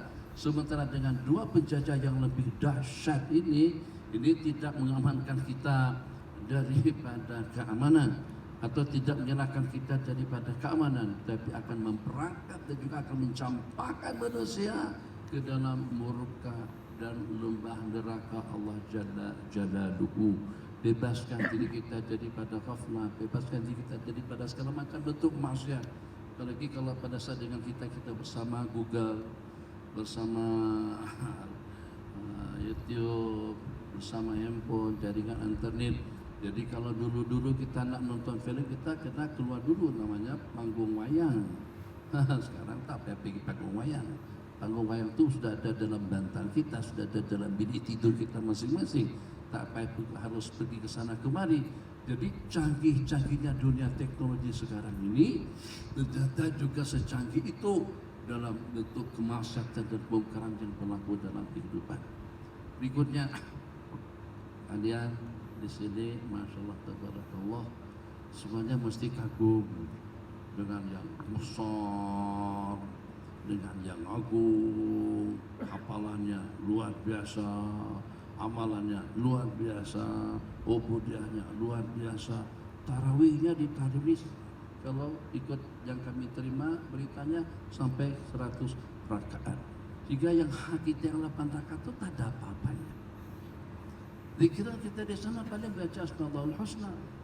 Kalau di sini sebelum subuh lagi dah dikira macam-macam dikir, semua hizib dibaca. Daripada hizib Imam Nawawi dibaca, Imam Abdul Hasan Syadzili dibaca, kemudian dengan Bidul Latif dibaca, dengan Hizbul Nahar, Hizbul Bahar, Hizbul Bar pun juga dibaca, masyaallah ya hasil juga dibaca. Ngantuk selepas pengajian, kita tadi setelah habis berdoa alhamdulillah kita pun nak belajar lah, nak bercabut dah. Pokoknya bismillahirrahmanirrahim. Yasin lagi gitu. Tuh kan kau tapi kita dah habis dah, ternyata tak habis lagi, masih ada Yasin lagi. Lepas belum Yasin, lepas Yasin ada lagi duha, masyaallah tabarakallah. Memang kalau kalian boleh macam tu lepas balik nanti, mungkin hanya dalam 3 hari pertama kedatangan di Malaysia dah jadi wali Allah jalla-jalla. Kalau boleh kalian kekalkan keadaan macam di sini, mata terjaga, hati terjaga, amalan terjaga, makanan terjaga, semuanya terjaga. Tak tunggu sampai tua, baru dalam 3 minggu pertama saja dah menjadi salah satu daripada waliyillah atau salah satu daripada ahli salihin al-akhyar al-arifin billah masyaallah tabarakallah. Jadi ini yang Abi lihat pada malam hari ini, kekaguman kita kepada yang lebih besar, kepada yang lebih agung, kepada yang lebih banyak, kepada yang lebih hebat, yang sehingga yang kecil-kecil daripada amalan, yang kecil-kecil daripada bacaan itu terabaikan atau tidak mendapatkan perhatian secara serius. Ini serius. Seperti apa? Misal, kan kita pernah tahu, pernah mendengar salah seorang daripada hamba Allah itu pada saat ditimbang amal ibadahnya lahu tis'atun wa tis'una sijillan, tidak kurang daripada 99 dokumen sijil maksiat. Yang satu persatunya saja itu setinggi langit, sejauh mata memandang. Tapi tetap saja dengan 90 sijil kemaksiatan tadi itu Allah berfirman innaka natudlah, kamu tidak akan tahu. Oh jadi bitaqah yang dikeluarkan itu apa? Apakah huruf 4 tahun seumur hidup? Apakah kira-kira ngaji kita daripada kitab karamat, daripada ziarah tidak? Apa yang Allah keluarkan pada seketika itu? Sehingga sampai dipandang sinis, dipandang rendah, bukan dengan haji pada tiap tahun, bukan dengan huruf 9 tahun, bukan juga dengan baca Quran tiap hari khatam, bukan juga kan di sini diriwayatkan tadi pada waktu kita sampai kepada makam Syekh Jamaluddin dan juga dengan Al Idrus yang khatam Quran di antara daripada mereka 4 hari 2 waktu siang, 4 hari 2 waktu malam. Kita di kampung baca Yasin pun tak habis-habis. Yasin wal Quranil Hakim. Ini 4 kali khatam, 1 kali khatam pun tak boleh. Yasin saja tak habis. Berarti Yasin ujungnya tabarak, macam mana boleh sebut? Mana pikiran kita, konsentrasi kita kemana? Takkan tabarak jadi Yasin, jadi tabarak. Inna lillahi wa inna ilaihi raji'un. Musyakal. Allahumma ada yang puasa saban hari, ada yang infaknya, masyaallah tabarakallah. Khair, itu yang betul-betul memukau hati dan rasa kita. Sehingga dengan beberapa perkara kecil itu terabaikan. Jadi malam ini habis sebut. Masyaallah tabarakallah. Wa ukhrija bitaqah. Apa saja ada dalam bitaqah tadi itu? dalam selembar kertas, katakan saya kertas seperti ini, bertuliskan 2 kalimat syahadat. Ternyata dengan 2 kalimat syahadat itu hina mawudhi'a fil kaffatil ukhra, pada timbangan daging yang sebelah tasat. Jangan pernah memandang senes kepada amalan sekecil apapun. Itu Abi lihat pada malam hari ini dan juga semasa di sini. Jadi kecil, la tahqiranna minal ma'rufi syai'an walau an talqa akhaka biwajhin tariq. Bermuka manis, bersenyum muka, itu Nabi kita katakan yang walaupun hanya dengan bermuka manis. La tahqiran, jangan kau pandang sini, jangan kau sepelekan, jangan sampai kau pandang kecil kebaikan-kebaikan yang boleh kita laksanakan, yang walaupun dengan bermuka manis. Seketika dengan kita berjumpa, bagaimana dosa kesalahan yang 99 komit tadi itu, yang ukurannya sejauh mata memandang, terbang dan terangkat dengan kalimat la ilaha illallah. Jadi hinama ru'ya al-imam Syafi'i bil manam, qila lahu madza fa'alallahu bik. Saat Imam Syafi'i meninggal dunia, ada yang memimpikan di kalangan para muhibbin, di kalangan murid-murid beliau, apa sih yang Allah lakukan kepada anda? Qala qad ghafara li bimadza? Apakah dengan qaul qadim atau dengan qaul jadid? Apakah dengan kitab al-um? Apakah dengan al-imla? Apakah dengan al-hujjah? Dengan mukhtasar al-muzani, mukhtasar al-buwaiti? Apakah dengan talaqi kitab Muwatta yang pada berjumpa dengan Imam Malik dibaca Zahri Qalbin? Jadi kata Imam Malik dengan riwayat yang panjang sekali, nak bertalaqi kitabku ini, nanti awak datang besok bawa kawan, bawa seorang murid itu membacakan kitab tersebut di hadapanku. Imam Syafi'i pada seketika dinasihatkan seperti itu, kata beliau, saya sudah hafal kitab tersebut, baca tahayyub. Ada merasa segan dan takut kepada Imam Malik. Jika aku mau berhenti, kata Imam Malik, zid ya fata, zid ya fata, teruskan. Apakah dengan talaqi ilmu dengan Imam Malik yang pernah beliau katakan tentang Imam Malik, idza dzukira ulama fa malikun najmu? Enggak. Apakah perdebatan dengan Al-Imam Muhammad bin Hasan murid Imam Abi Hanifah Nu'man? Jadi kamu sebutkan situ menurut pandangan daripada Ahlul Madinah itu takmim. Kitab Anda, fatwa yang kau fatwakan tadi itu salah. Lihat dalam kitab Anda sendiri terdiri daripada 2 jilid.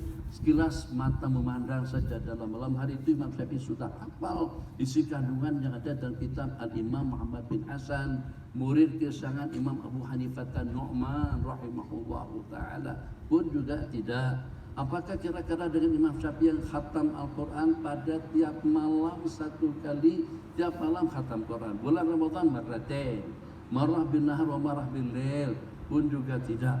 Apakah kira-kira dengan musibah yang besar itu dengan darah bawasir yang mengalir, duduk begini ini sudah penuh talam dulang di bawah dengan darah bawasir pun juga tidak. Habis dengan apa saja? Bi salatin kuntu usalliha fi kitabir risalah, Allahumma shalli ala sayyidina Muhammad wa ala ali sayyidina Muhammad kullama dzakaraka dzakirun wa ghafara dzikr. Sekecil itu yang menjadi asbab aku mendapatkan rahmat dan ridho daripada Allah Subhanahu wa taala. Yuqal kadzalika dengan Al-Imam Al-Ghazali rahimahullahu taala. Apakah dengan kitab Ihya Ulumuddin, Minhajul Abidin, Al-Wajiz, Al-Wasit, atau juga dengan kitab yang setelahnya beliau ada 3 buah kitab dalam fikih atau lebih daripada itu, Al-Wajiz, Al-Wasit, kemudian dengan Al-Mukhtasar, Al-Wajiz, Al-Wasit, Al-Basit.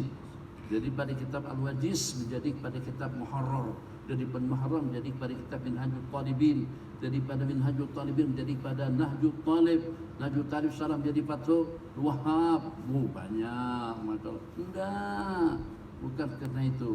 Jadi pada itu ditanyakan bi ayyi syai'in ghafarallahu lak.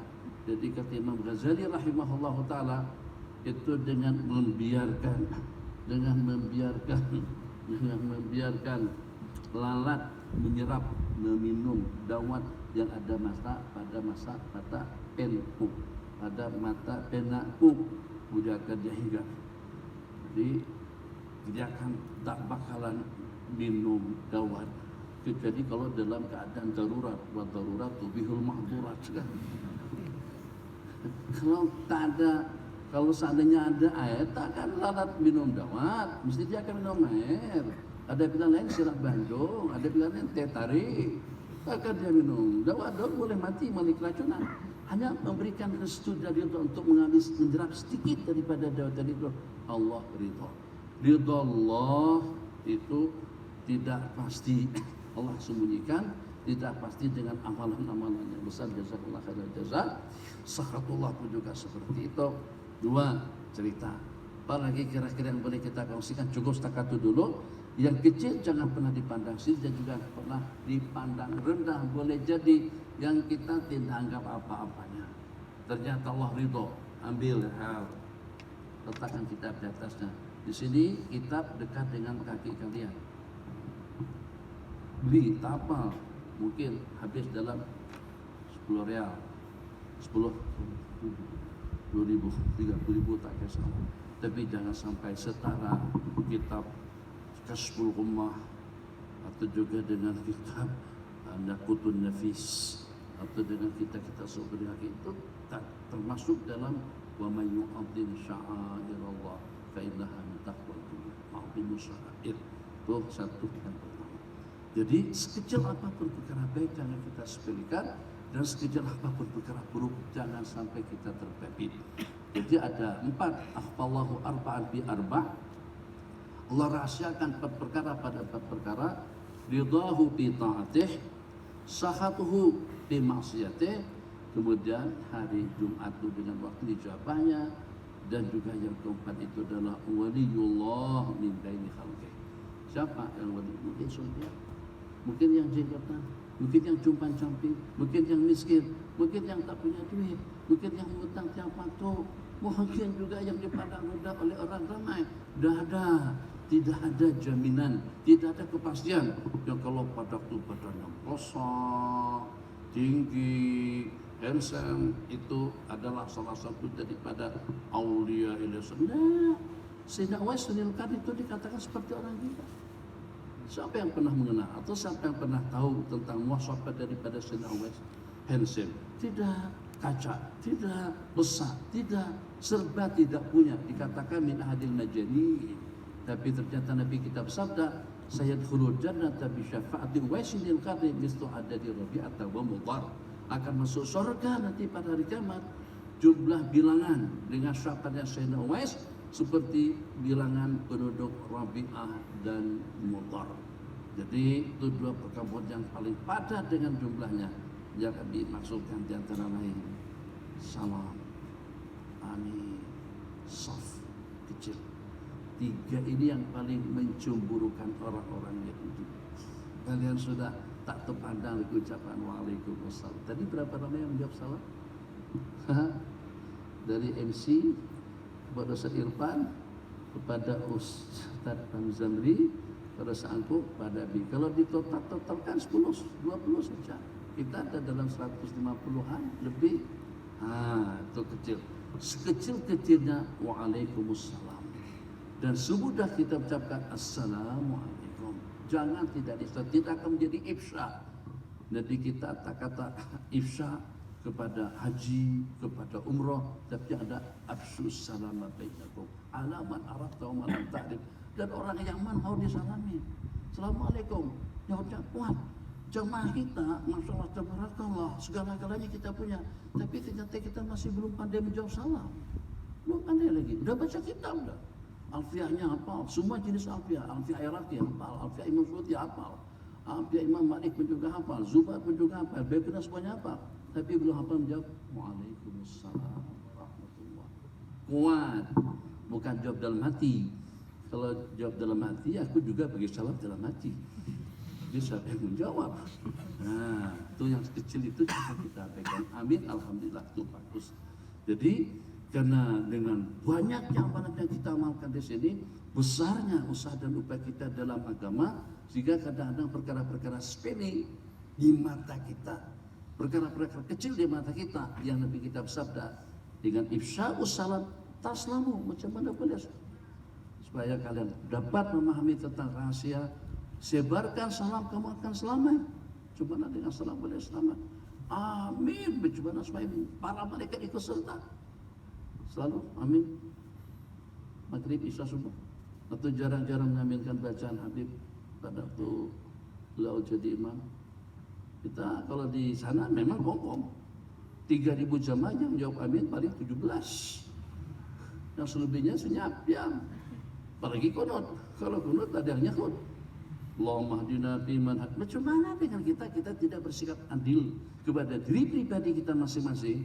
Orang mengucapkan assalamualaikum, sejahtera kalian, selamat kamu, bahagia kamu, kuat ingatanmu, kuat ibadahmu, kuat yakin. Itu makna dalam assalamualaikum. Allahumma antas salam. Bacaan itu kita ulang pada waktu kita selepas sholat. Ucapan assalamualaikum kita ucapkan pada waktu kita mengakhiri sholat.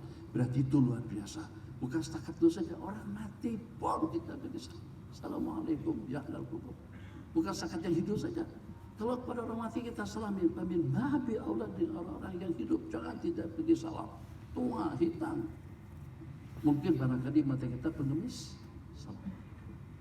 Siapa tahu kalian dengan jawaban yang mengemis, yang nyapu tadi itu yang jadi asbab al-futuh wal munah. Kamu pandang kulit, kita pandang fisikal, kita pandang penampilan, kita pandang negeri mereka, kita pandang daerah mereka. Kau terhijab dengan teknologi dan juga dengan kemodernan di negara kita. Kita tidak melihat asrar. Allah tidak melihat. Kalau seandainya Allah melihat teknologi, lihat kemodernan, atau juga lihat kecanggihan yang ada di dunia, dari makan tenggelam. Allah tidak melihat itu. La ila suwarikum wa la ila jasadikum. Yang Allah pandang, walakin yang turu ila qulubikum wa ahmalikum. Satu kecil dan penutup. Masya Allah, Allahumma salli ala Sayyidina Muhammad. Allah, amin. Kabulkanlah ya Allah. Assalamualaikum, sejahtera kalian daripada dosa, sejahtera selamat kalian daripada penyakit, daripada corona.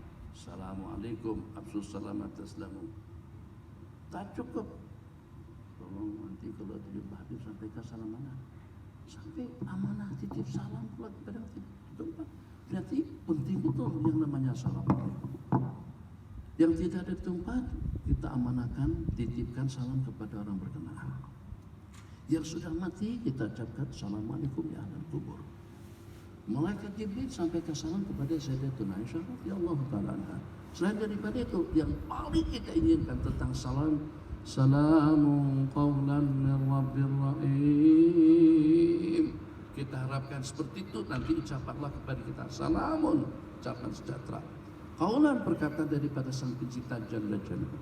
Jadi kita optimis, kalau tadi saya katakan Abi optimis dengan 1/1/2024, totalnya jadi 8. Optimis juga kita dengan ucapan salam, jumpa sesiapa saja, jumpa tukang sapu, tukang masak, yang kelimpangan dan bahasa kasarnya di pinggir-pinggir jalan, jangan kita salami. Siapa tahu dengan jawaban waalaikumsalam akhirnya kita kembali dengan ubah kesejahteraan. Waalaikumsalam, ternyata dengan hati kita jadi hidup. Dengan ucapan waalaikumsalam, ternyata dengan kita mendapatkan yang terbaik. Semuanya seseorang pasti tidak akan bahagia, tidak akan sejahtera kalau masih terbelenggu dengan tanggungan, dengan hutang-hutang, dengan problem, dengan penyakit, dengan ancaman. Pada tansaun untuk beramal dengan perkara kecil tadi itu. Jadi jangan sampai kena dengan wirdul latif, jangan sampai dengan amalan-amalan yang kita baca berjam-jam tak habis-habis, hatta dengan qiraat Yasin sekalipun tetap kamu tidak boleh memandang serong, senes, rendah, atau dengan sebutan seumpamanya terhadap ucapan salam dan menyahutnya. Begitu juga dengan amin. Tadi semalam atau 2 hari yang lalu kita ceritakan tentang Nabiullah Sulaiman yang akan melakukan tawaf keliling. Tawaf keliling.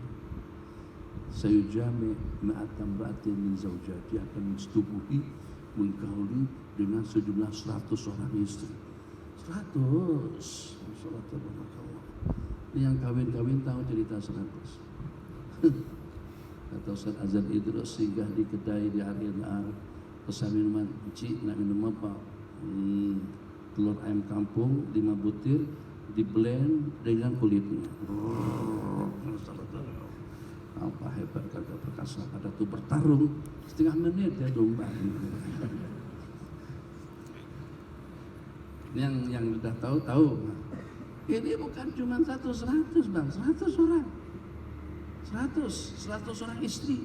Itu kan yang diriwayatkan dalam Sahih Bukhari, dalam Sahih Muslim. Akan menggali mereka semuanya. La'alla wa'asa, agar satu persatu nanti akan melahirkan seorang prajurit yang akan berperang di jalan Allah. Jadi daripada putar keliling tadi itu, dengan istri yang pertama sampai ke istri yang ke-100, nanti setahun ke depan akan lahir 100 orang anak laki-laki. Mungkin dalam 15 tahun ke depan akan wujud 100 orang prajurit yang akan berperang di jalan Allah. Dari 100 tadi itu hanya 1 saja yang hamil. Jadi pada saat itu kata kawan, ucapkan insya Allah saja, ucapkan insya Allah apa? Insya Allah nih harus tepat kita gunakan pada tempatnya. Harus kita pandai gunakan pada tempatnya.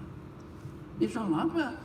Kekuatannya ada, istrinya ada, keluar dan kesempatan juga memang ada waktunya. Jadi perlu apa lagi insya Allah. Apa kata Juha pergi, Juha tabun nawana pergi ke pasar. Juha nanti mau kemana? Nak pergi ke pasar. Ngapain? Buat apa? Nak beli keledai. Bilanglah insya Allah apa? Duitnya ada, keledainya ada, pasarnya buka. Perlu apa dengan insya Allah? Sampai ke pasar, ketemu pencuri, dicuri sama pencuri. Duit Juha tadi itu hilang duitnya. Balik tak bawa apa-apa. Duit habis, keledai tak terbeli. Keledai macam mana keadaannya? Mana keledainya? Dapat tak jadi beli. Hilang duitnya insya Allah. Tadi insya Allah pada tu nak beli itu, bukan pada tu dah hilang baru insya Allah.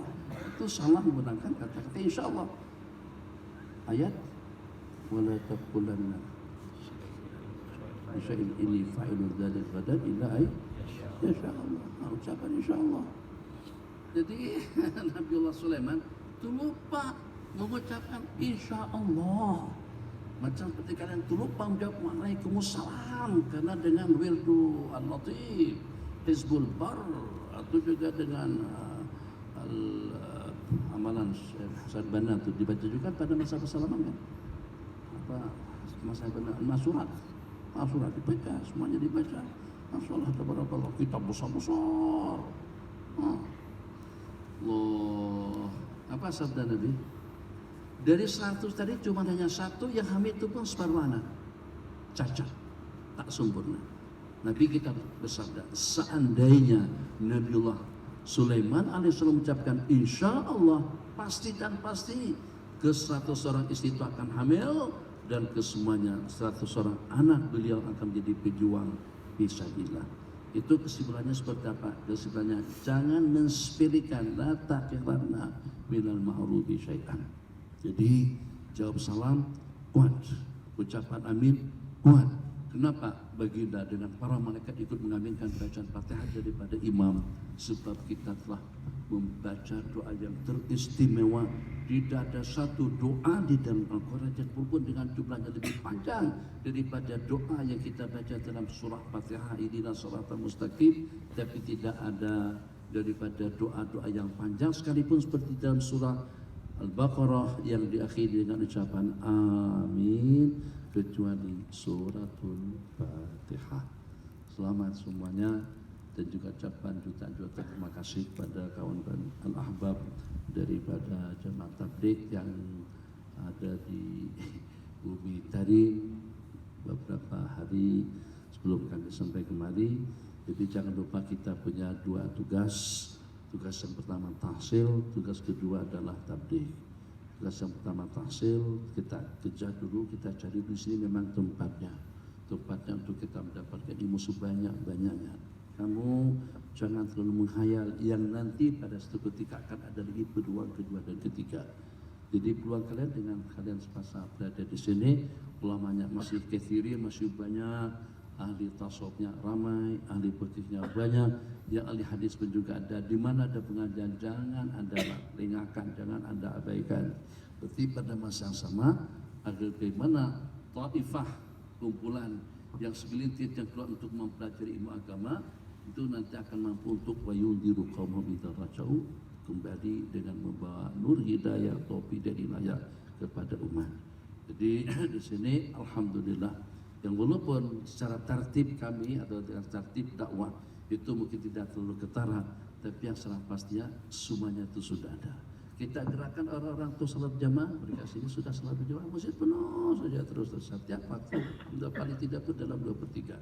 Tapi kalau tempat kita memang kita secara lebih agresif, lebih mukassab, lebih bergerak secara mukassab, jadi secara lebih maksimal. Itu pun masalah mujahadah untuk ngajak orang pergi ke masjid. Di sini dunia ibadahnya alhamdulillah, dunia ilmunya alhamdulillah, dengan dunia dakwahnya pun juga berjalan dengan pesat dan baik. Jadi pada kawan-kawan semuanya, jangan lupa yang dengan kita bukan cuma hanya tugas belajar, tapi juga dengan kita punya tugas lain daripada teraki dengan kita agar kita mendapatkan kedudukan yang teristimewa di sisi Allah, menjadi ulama rabbaniyun yang memiliki 3 kriteria. Yang pertama alim, yang kedua amil, yang ketiga da'i ilallah. Bukan setakat hanya alim saja, tapi juga diamalkan, diamalkan dan dipraktikkan ilmu yang kita pelajari sekecil apapun. Yang belum seperti subuh, tapi tengok masih renggang lagi sampai tadi sini. Kemudian yang ketiga, da'i ilallah jalla jalaluh, akan menjadi ulama rabbani al-arif billahi jalla wa'ala. Jadi mudah-mudahan nanti kalian semuanya akan jadi pelanjut kepada para ahbab yang datang berziarah ke Bumi Tarim ini dengan Maulana Hamzah. Maulana Hamzah kenal lama dah. Sedi Petali itu juga baca kutubus sitah dan lebih sempat hadir dalam penghataman salah satu daripada kutubus sitah di sana. Tapi beliau ini bukan orang sana, dari sini. Ya. Dari kampung juga, macam tu.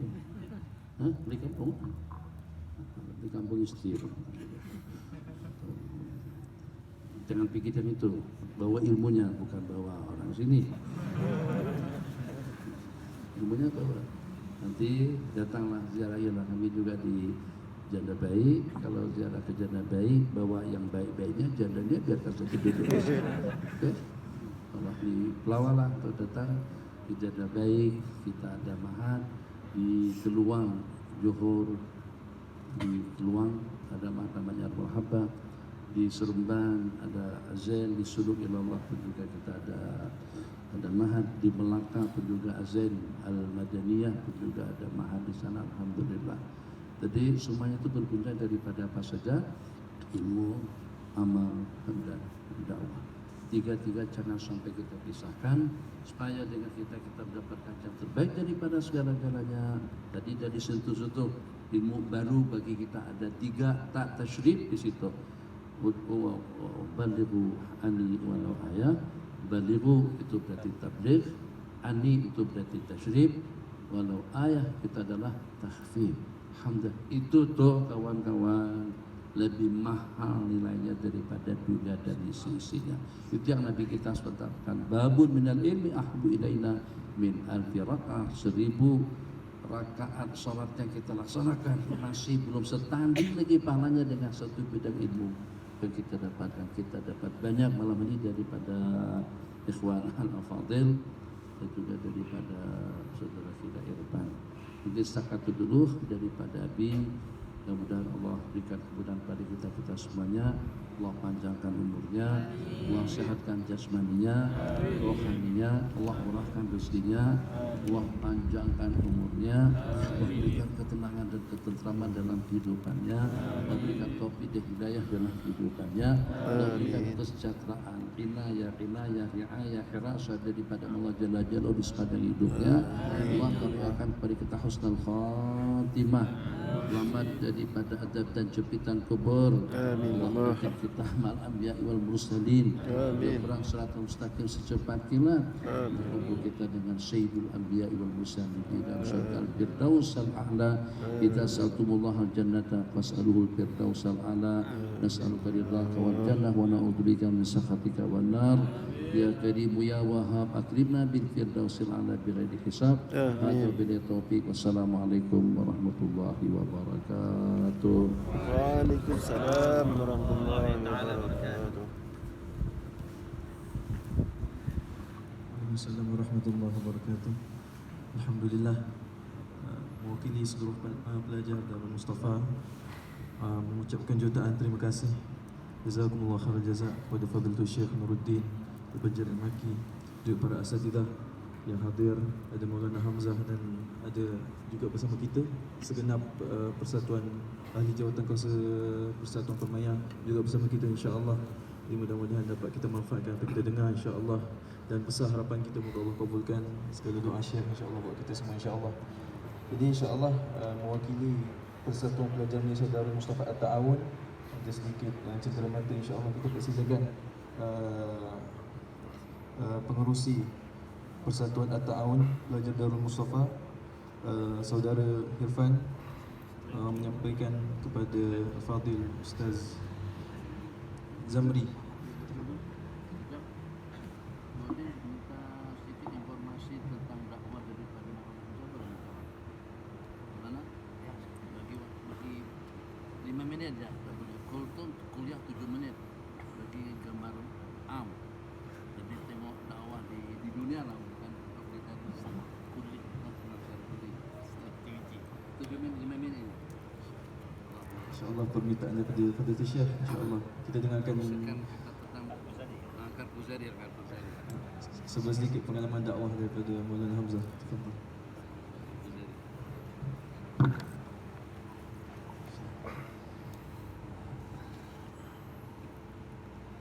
Assalamualaikum warahmatullahi wabarakatuh. Alhamdulillah, secara ringkasnya Ustaz dakwah yang bergerak di seluruh dunia, boleh kata hampir seluruh dunia, alhamdulillah ada markasnya. Dan caranya sepertinya kalau di Malaysia ingin keluar jemaah, maka kita akan hubungi markas tersebut. Pernah juga jemaah kita ke Rusia, ke Moskow, so kita untuk jemaah, so, nama-nama kita ni dihantar ke Syekh Nizamuddin. Dia akan lihat pengalaman-pengalaman kita untuk bahasa, tengok ada ulama atau paling kurang kalau boleh sebaik-baiknya 2 ulama. Sebab itu saranan Muhammad Ilyas Rahmatullahi Alaih. Dan alhamdulillah bila kita dah hubungi sampai di Moskow, di sana pun kita akan disambut oleh orang-orang ahbab kita di sana. Kemudian dia akan aturkan tempat-tempat kawasan daerah yang patut kita pergi. Jadi alhamdulillah pernah juga kita pergi sana selama 4 bulan, dan diaturkan semua tempat ziarah, kumpul sebagainya. Dan ke Kyrgyzstan, masyarakat Kyrgyzstan ni ada macam 5 juta orang Islam, dan alhamdulillah disusun dan diatur juga. Kita jumpa daripada orang bawahan sampai orang atasan, dan alhamdulillah kita lihat orang-orang sana bila kita baca hadis, iaitu kalaulah kamu berpaling daripada agama ini, Allah akan datang orang yang mana mereka akan cinta Allah lebih daripada kamu. Memang kalau kita bercakap dengan mereka, mereka mungkin tumpuan yang sangat luar biasa. Walaupun kita jemaah foreign tak boleh buat usaha di masjid, dia akan mesyuarakan. Kadang-kadang kita dibuat dalam kebun anggur, situ dikumpulkan kawan-kawan untuk kita bentangkan kepentingan agama, kepentingan buat usaha agama, dan untuk dibentuk jemaah dihantar ke seluruh dunia. Jadi alhamdulillah masa Covid itu Allah Taala bagi peluang untuk keluar setahun yang kedua di Eropah. Alhamdulillah banyak juga negara Eropah. Jerman kita buat perhimpunan istimewa di beberapa tempat, dan alhamdulillah dengan cara yang macam ni, khususnya dulu kadang-kadang kita rasa tak puas hati juga bila kita bentang nak keluar, dia hantar ke Eropah, hantar ke negara-negara lain. Kita kalau boleh nak datang ke negara Arab supaya kita dapat belajar dakwah negara Arab yang bumi Anbiya ni. Tapi tiap kali dia bentang hantar sana, hantar ke Eropah. Jadi rupa-rupanya hikmahnya sangat besar bila kita taat. di sana orang-orang Islam, orang Arab sendiri. Kita pergi di Eropah, di Greece kan, sana orang Syria, orang Yaman dan banyak lagi. Dan mereka pergi sana, mereka tidak pernah melihat keadaan kebebasan, kebebasan dalam na'udzubillah perempuan dan sebagainya. Mereka akhirnya terpinggir daripada agama dan akhirnya ada yang murtad pun ada. So, rupanya itu hikmahnya. Pernah satu pulau di Greece kita pergi, pulau itu dalam 2 hari 3 malam naik kapal sampai di sana. So macam biasa kita buat sikit ucapan dalam bahasa dakwah ni, kita bayanlah. Terus satu orang Arab tu, saya tak nak sebut negara mana tapi dia orang Arab, dia duduk sambil menunjuk kakinya ke arah kita. Masya-Allah. So habis tu kita duduk, Assalamualaikum, apa khabar, kamu daripada mana? Dia cakaplah dia orang Arab. Buat kerja apa sini? Dia kata saya kerja sini, melayan di kedai arak. Berapa dapat? Dia beritahu sekian-sekian. Kemudian dia tanya, kamu cakap khuruj ni mau pergi mana? Saya kata mau, saya beritahulah cara-cara ringkasnya sebab insya-Allah 5 minit insya-Allah. Jadi akhirnya dia pun sedia keluar dengan kita dan dia sedia 3 hari, kemudian 4 hari, kemudian 5 hari. Kawan-kawan tanya saya, Ustaz, dia kan nak perlu 3 hari. Ini orang Arab. Orang Arab kalau dah mula dia tak akan berhenti. Tak macam kita orang Melayu, tak habis 3 hari nak balik dah. Jadi dia akhirnya sampailah kita balik pulau tersebut ke ibu negara, dia ikut kita.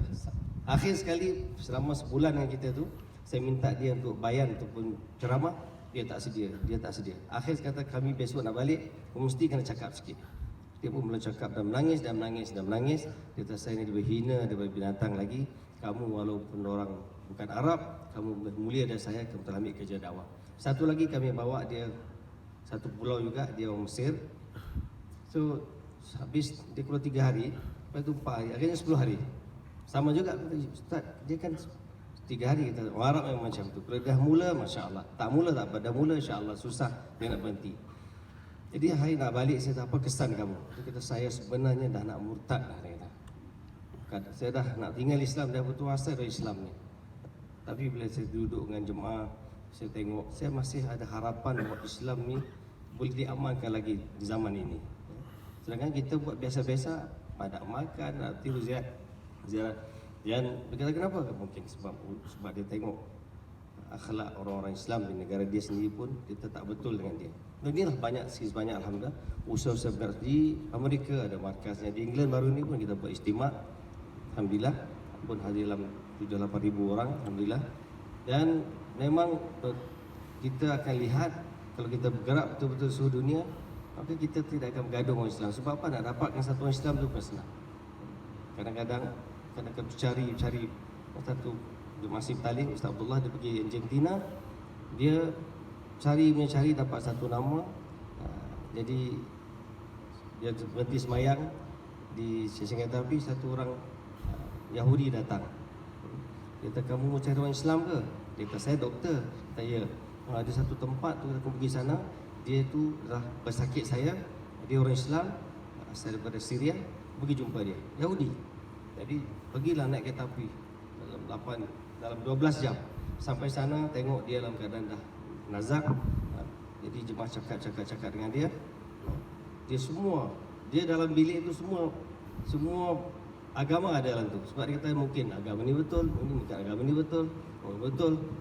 Jadi Allah hantar jemaah kat situ, cakap ajar dia kalimah tentang Islam dan sebagainya. Begitu sudah dia pun la ilaha illallah, la ilaha illallah, la ilallah, meninggal alhamdulillah.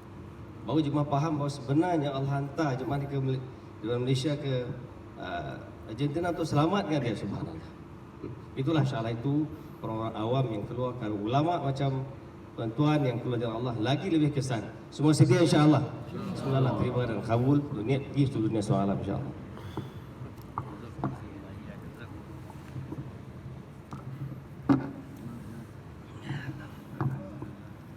InsyaAllah, jazakumullah khairan jazak.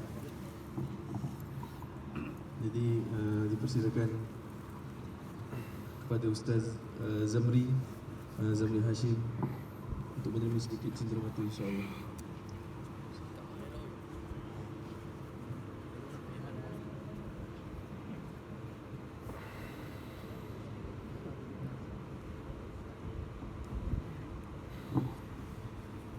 seterusnya dipersilakan kepada Ustaz Dr. Fadil Al-Aidrus.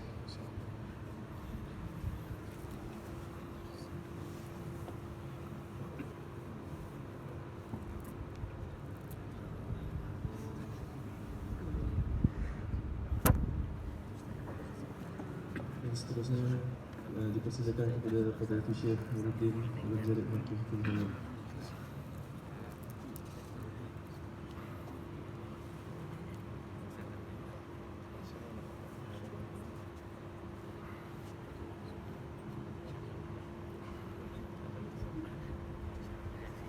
Majlis sekali lagi mengucapkan terima kasih kepada para tetamu dan semua yang hadir pada malam hari ini, dan mohon maaf kepada Maulana Hamzah tak dapat nak sediakan cenderamata buat beliau. InsyaAllah dapat dah lepas haji tu main sini dah dapat haji. biar sekali dah.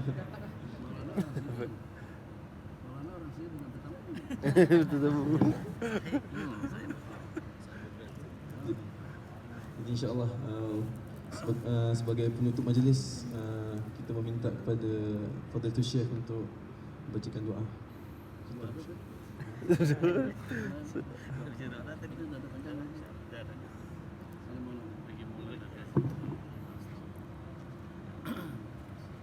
Sini dia tak musafir, tak kabur sangat dia musafir dekat sikit.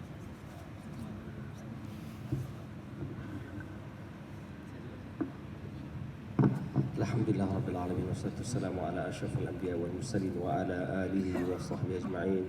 Ya awwal al-awwalin, ya akhir al-akhirin, ya wahal masakin, ya zal jalal ikram, ya arhamar rahimin. Allahumma rabbana dhalamna anfusana wa lam taghfir lana tarhamna khasirin. Ya Allah, terimalah kedatangan kami ya Allah, dan terimalah anak-anak dan adik-adik kami yang sedang belajar ya Allah. Ya Allah, ya Allah, beri taufik kami untuk bergerak ke sungai soalam ya Allah, membawa ilmu ya Allah, amanah guru-guru kami ya Allah untuk disampaikan kepada setiap umat ya Arhamar Rahimin. Ya Allah, amkan hidayah kepada semua manusia sealam ya Allah. Ya Allah, ya Allah, ada 5 bilion umat manusia yang belum mengenalimu, belum ucap kalimah ya Allah.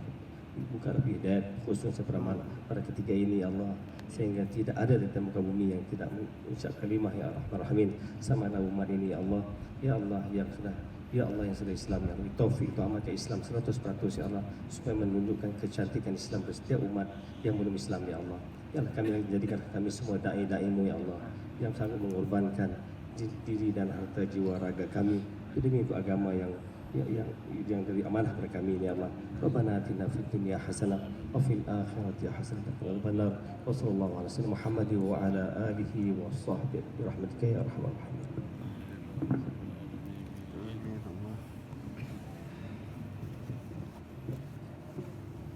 Amin amin ya rabbal alamin. InsyaAllah kita akan asyak insyaAllah. Setelah kita kenyang rohani, insyaAllah kita akan kenyang fizikal insyaAllah. Asyak insyaAllah. Jadi semua halaqah 6 orang.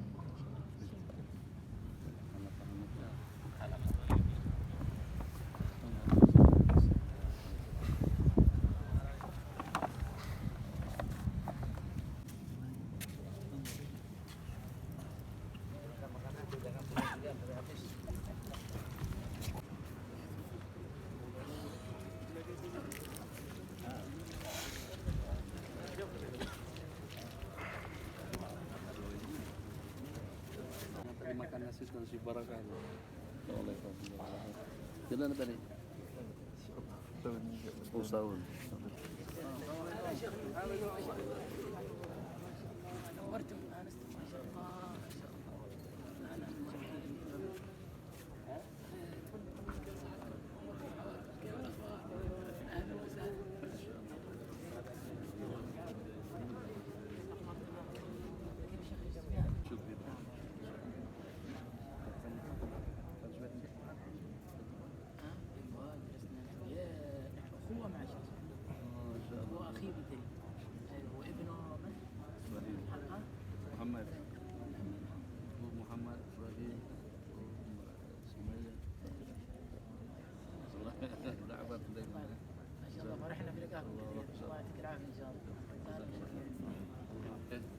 Assalamualaikum warahmatullahi wabarakatuh.